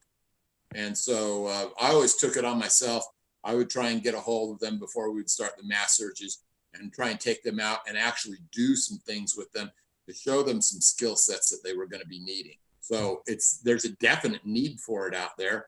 And you know what? I hope that all departments are looking forward, like Williams apparently is, and trying to slot people in that are going to be those good trainers and that are going to put these youngsters on the straight, narrow, and righteous path to becoming a full size and weight correctional officer. Well, Billy Roberts said that his field training officer is the only person that shows him respect. He said the other officers are jerks. You know what's funny? A field training officer really has to balance that interaction between the new boots and the senior staff. There are times where, yes, senior staff may not be so receptive to new boots. And sometimes the conflicts are, not so much personality conflicts, but sometimes you have new COs that think are rookies that come out of the academy that think they know it all because maybe their level of training is a lot more advanced than it was 20 years ago. And there's that bit of animosity. Or you have some experienced staff that just don't want to be bothered with a rookie. They have their way of things. They don't want to start training anybody. They just, in some cases, I like the partnership between a rookie and a senior CO because the rookie has energy that kind of wakens up the senior CO in case, they may have gotten lost in their ways. And then you get the experience with the new boots. But for me, when I got into the profession, there was one gentleman that I didn't get along with right off the get-go, first day. And it was nothing personal. It's just I was new. And my field training officer had the respect of senior staff. And he noticed that. And he was able to mediate that for me. Like, not that I wanted him to, but I'm glad he did. So for me, I think a field training officer also has to have that respect of senior staff because there's going to be some times where they're going to have to stick up for those rookie COs who, are having trouble making a relationship with senior staff. And I'll go with you first, Russ. I mean, I'm sure that's a conflict sometimes when you have rookies and senior staff just not getting along and then where the FTO can play a part in helping to fix that. Well, something, ripping things down is always a lot easier than building things up. It doesn't take any special skills or anything to go out there and tear a house down off of its foundation. It takes a lot more skill to build that house up and to, put it on that foundation and to make it something that you can live with. And so often, things inside corrections, they get in that sink or swim mentality because, man, that's the way they were taught. And you just throw those youngsters in and, maybe they make it, maybe they don't. Well, what about the ones that are really talented that for some reason didn't make it? You know, there's a way to sort those people out without having to, you know, destroy them in the process. I think that there's a lot of officers out there that could have been good and serviceable that are still with their departments that have been screwed up by this whole sink or swim BS that's been foisted on us over the years. And I think a lot of people, they never get over that. And they think that that's just because the way it was done in the past, that it was a good way. Wake up, it wasn't a good way. It was a way to, you know, it was a way to just, you know, try and separate the wheat from the chaff. But you never get to that point where you're getting these good quality individuals to step forward and be the leaders that we need today. We had a bunch of people that have risen up through the ranks that are worthless, and they're trying to, you know, lead the department to places where they don't need to be led to. But that's enough of my soapbox. No, but you're right. I actually done videos on sink or swim, you know, and you know what, before we get to William and his thoughts on this, you know what messed us up? A lot of facilities don't have overlap, and that stopped the communication between, you know, first shift, well, between the shifts. So for the officers that come in and relieve somebody, you're coming in exactly at the time you're supposed to work. That person's going to leave. It's like that automatic sink or swim mentality right there too, because we're not exchanging any information. At least with the overlap, it would force people to have that interaction. But sink or swim, man, at the end of the day, man, if you allow that rookie CO to sink, he's going to be eaten by the sharks. You know, and that's the truth. Will, what's your thoughts, Will? Yeah, I mean, I can't believe that we do that. And I see it all the time, and I have a reason for it. I have an excuse for it. But you're right. I think veteran staff, it's this unique storm that happens when the rookies come out of academy and they've been in a controlled environment and they're really excited and they think they know what they're getting into. And so they hit the floors and they clash with this wave of veteran staff who haven't been able to go home on time for years and who have seen all sorts of crazy things and been through all sorts of crazy situations together. And the last thing that we want to do is take time to get to know somebody who's only going to be here 3 months or 6 months or a year, right? I mean, that's what everybody says. Oh, I'm not even going to get to know your name if you haven't been here for 5 years. And that's a symptom of being understaffed and being burnt out. And that's, you know, one of the things that I try to talk about and do. But you're right, that shift to shift briefing is essential, because what you have is, and me being an overnight guy, day shift gets there right the last possible second that they can get there, right? And so if I'm having a bad night or I'm tired or whatever, I say, hey, if you wanted the information, you would have got there 5 minutes ago, 10 minutes ago. And so I'm not going to, you know, so here you go. I left it in the computer. I left it on the book or whatever. Figure it out. You know, that's what happens a lot. And that's dangerous. And so I always tell people, you know, send an email or if you know, if you don't want to talk to the person, just send them an email, you know who's coming in, and then they can check it whenever they can check it. But yeah, I mean, that's a delicate dance between rookies and staff, man. Veteran staff. Yeah. Yeah. But again, it's a dance that, you know, we have to work with. And I believe the FTO is a great person that can help, you know, choreograph that relationship. Now, I just want to, we'll call it soon. We're going to call it night soon, because we've been on here since 10. But we're going to probably start doing these lives more often. I'm trying, guys, I always use your help on this. I'm trying to get to 20,000 subs by the end of the year. You know, I'm really trying to get it out there. So if you guys want to share or whatever it is, I'd greatly appreciate it. I mean, I'm honored. I mean, I'm getting phone calls right now from production companies that are looking to, you know, work with me on a project. I'm going to try to bring my guys on board on this. So we're going to get some positive stories about corrections out there, because it's long needed, you know it. But I want to answer, where is the, it's Chameleon's question. I just hope I'm able to read it right. I got the gist of it. Question for you all. Has it ever seemed like in your career in corrections that you have to be more prepared for your ignorant coworkers than the inmates at times? It becomes very irritating for me. Okay, so I'll go first. We are going to have people that we just can't get along with in this profession. It's sad to say, but it's true. But at the end of the day, we still will remain professional with each other, and we still will have each other's back when the time comes. Here's a funny thing, guys. I'm going to teach you guys. I'll cover this perspective, and then we'll go to William, and then we'll go to Russ. When you have people that are disgruntled or ignorant, just people that are just no one can get along with, what people don't realize is that they wind up isolating themselves, and they make themselves vulnerable to inmates pouncing on them, to inmates trying to encourage them to kind of join their ways of the world and just do foolish shit. So usually when in the real world, when you have a disgruntled employee or someone that's constantly negative, or just you don't want to be around them, the natural reaction is we don't want to be around them. So what do? We get away from them. We just kind of just don't want to be near them. In corrections, you can't allow that. In corrections, you have to find a way to embrace that individual. You have to find a way to connect with them on a similarity or visit their areas a lot more. You have to show that there's a connection. You have to let that inmate see that. So even if there are ignorant workers or people that you still have to find a way to get along and let the inmates see that you are connected. And at no time should any argument or some level of unprofessionalism between you and that individual definitely should never happen in front of the inmates, because that's automatically going to be a divide and conquer. But what's your thoughts on that, Will, about dealing with ignorant coworkers? I find it fascinating that we can communicate and build a connection with people that are in our custody, murderers and rapists and pedophiles, and we can find that common ground and we can get them to do what we want, but we lose our shit on our coworkers for no reason.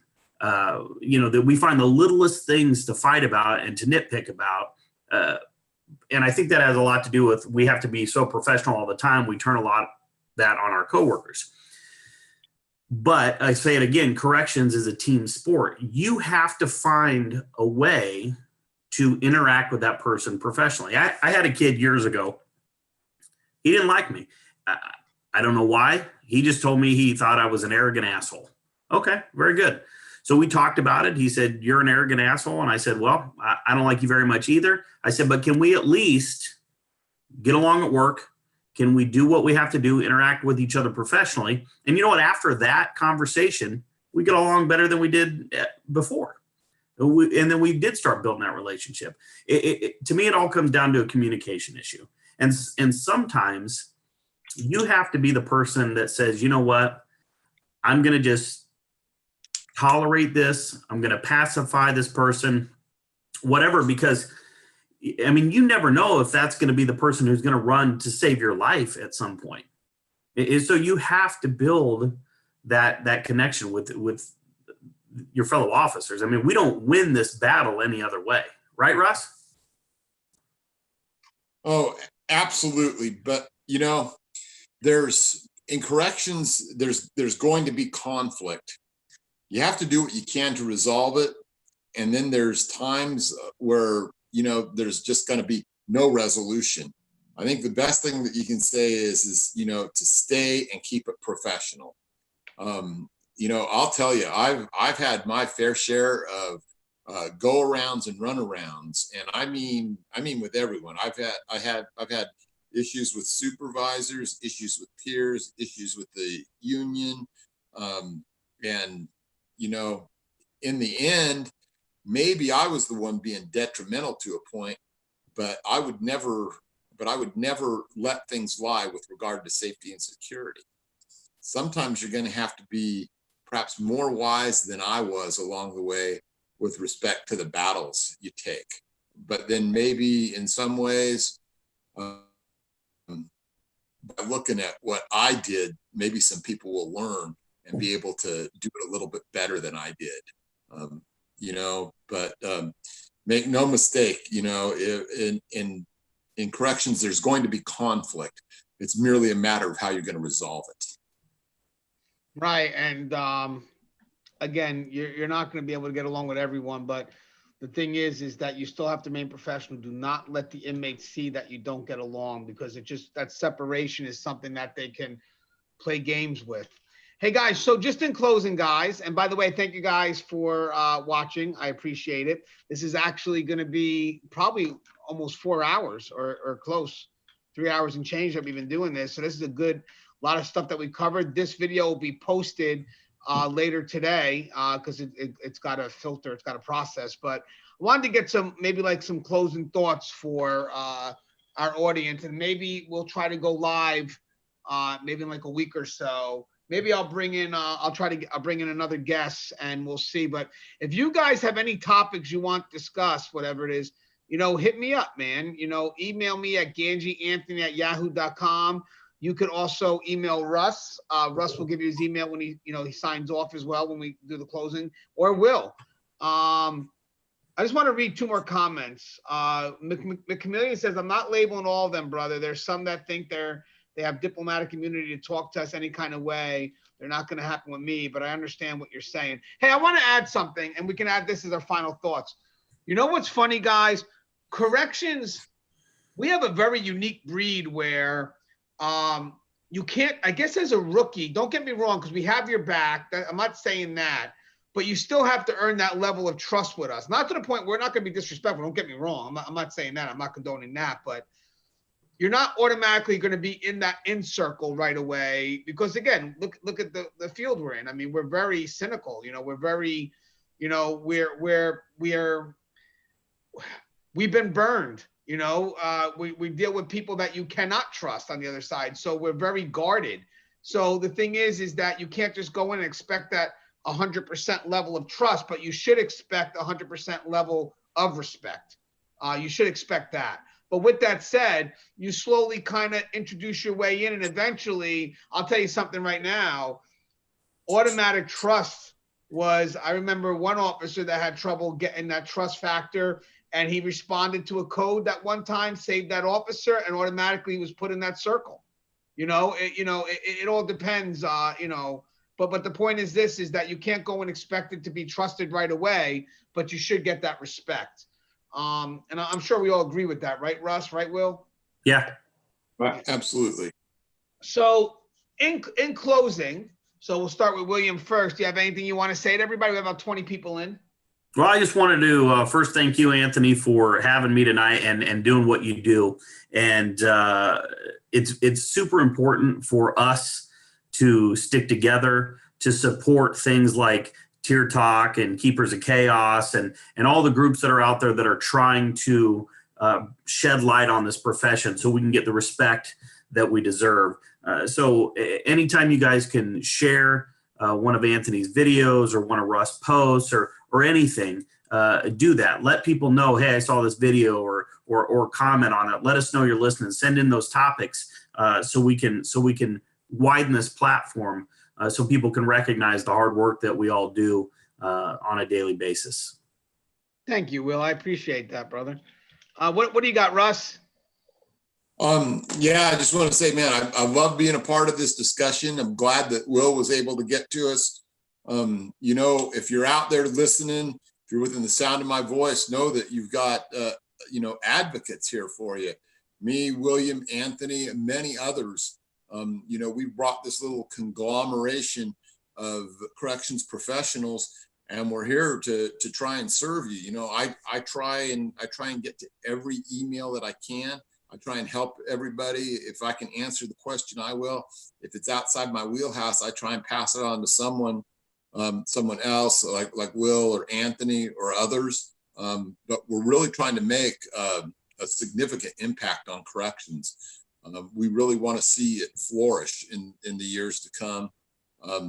People can get a hold of me if you're in corrections.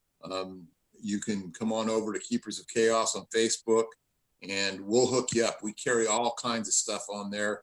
A lot of it is what Anthony and I do on this YouTube channel, and then some of it is articles that I write. Some of it is just input from other officers, like William and Keith Hellwood and others. There's a lot of people out there willing to help you if you're getting into this business. And, we have, thousands of years of experience within these little communities that we're fostering out there. So check it out. And seriously, man, if there's an answer that you really need, we're going to find it for you. Yeah, I agree. I think that's the key of, kind of advocating for this profession, is knowing that you don't know everything and knowing where you can go to get the solutions. As I said, each one of us provided a perspective, but I also like to think we have well-rounded knowledge. Plus we go to the community. The community is able to, provide some input as well. I read every comment, guys, that comes my way. I read every Facebook message I get. It is time consuming, I'll tell you, because as the numbers increase, so do those messages, so do those emails. But the thing is that the channel is for everybody to have a voice, so, and I'm humble enough to know that this cannot be done on my own. So the best way I can grow is by listening to you guys, and then obviously you guys participate in our community. So a little bit of again, one last thing we mentioned before, just to reiterate, we got William Young's book on the market. If you guys get a chance, it's a great book. It's called When Home Becomes a Housing Unit. I mean, just by the title alone, that book is spot on about the profession. That's a book that if I was walking through a bookstore, it would get my attention in a heartbeat. But it is a great book. I had a chance to read it, and it hits home. So you never know, guys. If you're going through something, or if you know someone that's going through something that works in this profession, get them the book. Get yourself the book. It's a great read. Also, we're going to be in Nebraska.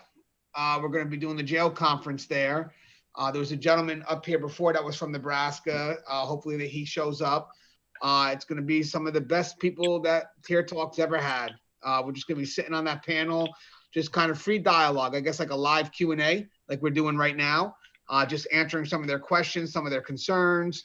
And we're going to be going up twice, by the way. So I don't know if William Young knows that, but we'll be speaking twice. All right.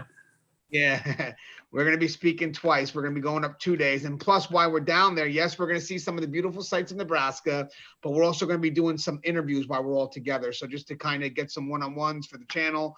And then, maybe if there's time, we could, check out the town life. I know Pam wants to take us out. So I know you're from Nebraska, so I'm sure you'll know some places as well. And me and Russ are looking forward to that, as well as Connie Eileen and Gary Cornelius. We've never been to Nebraska before. I'm a city folk. I live about 10 minutes from Manhattan, and Russ is, out in Cali. And also one other thing. So just again, to reiterate, we got the Academy Hour up and running. I decided one of my sponsors is Guardian RFID. So again, you'll see some of our videos on their channels. Those videos are not posted here, guys. William Young has 2 great videos that are on that channel that they don't post on this. That's for their content. But they sponsor me, and they make sure that I'm taken care of. And actually, we're finishing up the Megan Callahan story. That should be out probably the end of 2020, end of 2001, possibly Netflix. And then we have another project up in the mix that's going to be very costly, and it's we're probably going to be shooting the pilot for that very shortly. It's going to be a very good project, and there'll probably be some interest from Netflix as well once you open up that door. But it's going to be a very unique project, and I love these guys for kind of giving me a camera crew whenever I need it to record whatever I want. I think that's pretty cool. But anyway, so I partnered up with Amy Morgan from Academy Hour, and what we do is we give her courses, and then what happens is if you guys go there, you guys can I think it's $120, and you can go ahead and get that whole course. So just a reminder, my inmate manipulation course will be up probably by the end of this week. And that course is probably about 5 or 6 hours long. It's totally different than what you're going to see on here. I got the dry erase board up. I'm trying to spell things out. It's very, very specific, and definitely something that you guys could utilize in training, maybe even give it to your agency. I don't care. Just get the information out there. And again, the reason why, oh yeah, he goes, yeah, Facebook me, brother. I'm always available, man. And I get your messages. Trust me. I need to get some income in here that is my income, not just sponsors, because again, if God forbid I lose a sponsor, I still need to keep this channel up and running. And me and Russ and the guys were talking about it, and we thought online courses would be our best bet. And trust and believe, if you look at the prices, we kept it very minimal compared to the other prices that most people pay for our course, other courses. And then the one that I have up and running now that you can actually get now is called Corrections 101 and Beyond. That's basically, we give you a 5-minute video once a week for the course of 52 weeks, which turns out to be 12 hours of videos. And it's done, it's just random topics. And we just try to see where the communication is going. And then when we get comments back, we try to, you know, kind of gear the comments towards what we're providing. And it's going to be 12 hours of videos, but again, 5 minutes each. They're meant to be videos that you look at on the fly. So I already have 6 videos done on that. It's posted and that's available to download, and I'll just keep the videos coming. And Russ has his complacency course, should be done shortly. He's got the green stream being constructed.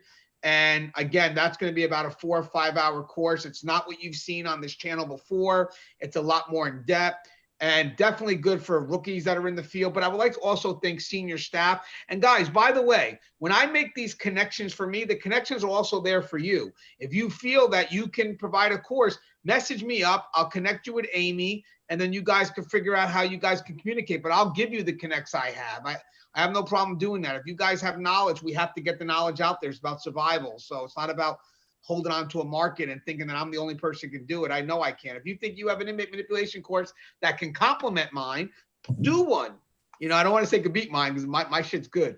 But yeah, but can complement mine, go ahead and do it. But the key is, if I have a right to dream, everybody else has a right to dream and be somebody. I would like to think that William Young will eventually get the course I need as well, so I can go ahead and give it to Amy because she's expecting one from you. We talked about remember we talked about either PTSD or Right. yeah, I think that would go very well. I think she would love it. Yeah, you know what? That's actually a good idea, Billy Roberts.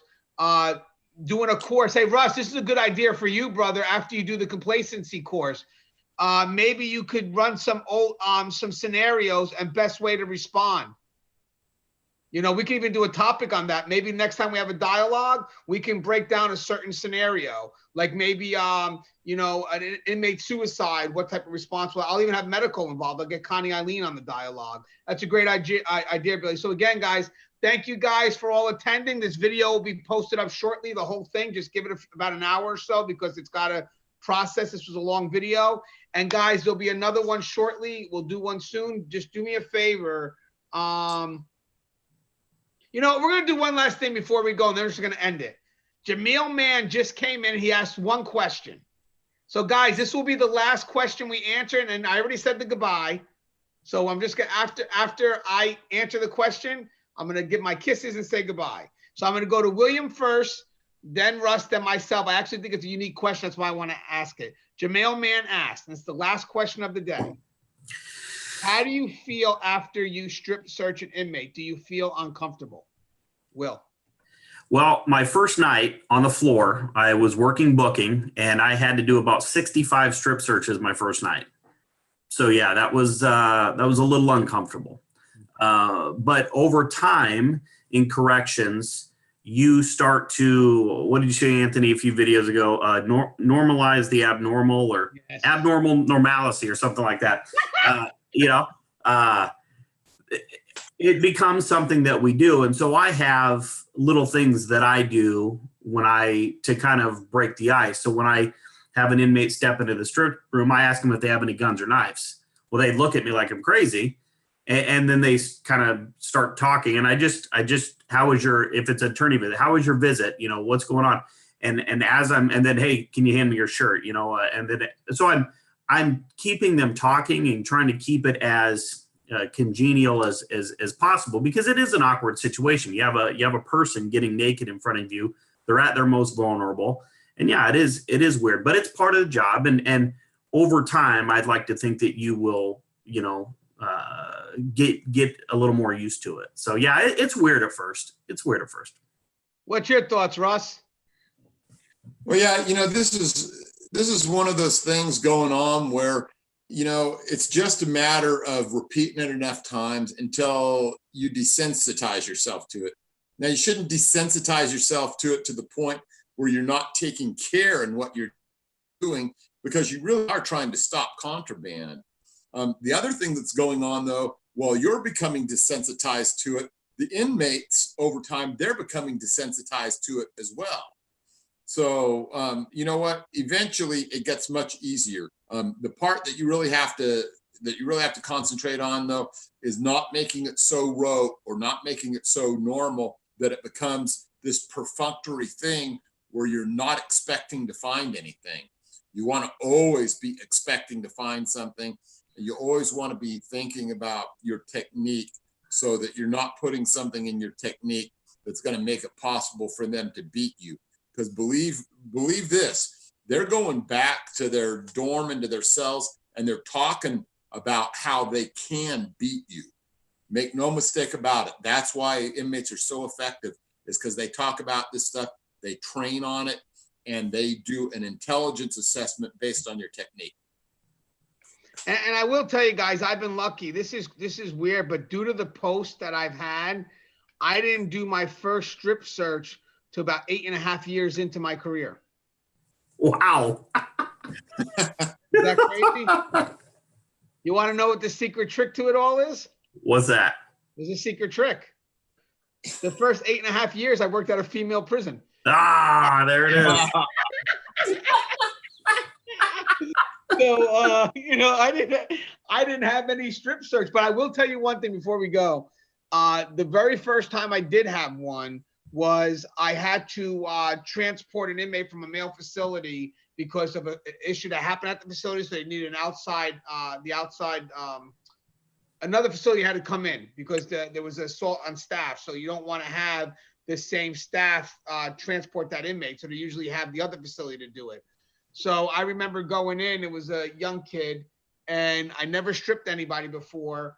So of course, they're like, okay, do what you got to do. I said, dude, I haven't done last time I learned about this was in the academy. So the guy's like, well, you got to do it. You got to take onus to the strip.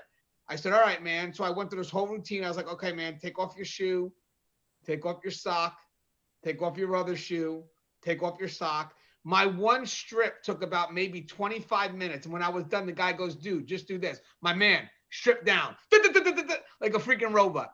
I was like, oh, yeah, because the inmates, like Russ said, like Will said, the inmates know the routine.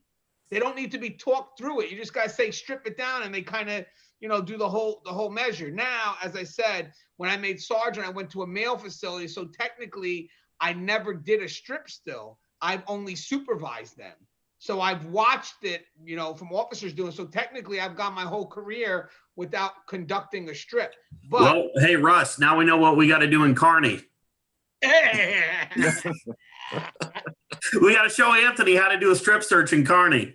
All right, Russ, you want to play the inmate or Will? All right, so that was great, guys. All right, guys, love you guys. We'll set up another live stream soon, and this will be posted up shortly. But thank you guys for participating. As always, guys, stay safe.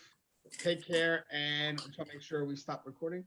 Take care, and God bless. Don't hold on, guys. This is where it gets complicated. I gotta remember how to. Oh, here we go. Stop video. You can't do bloopers again. We got it, guys. We're good. Right on. Are we good? Hold on. I don't think it says stop. No, that's not stop recording. That's stop video. Hold on. We're still going, guys. Yeah, we're Stop live stream. Here.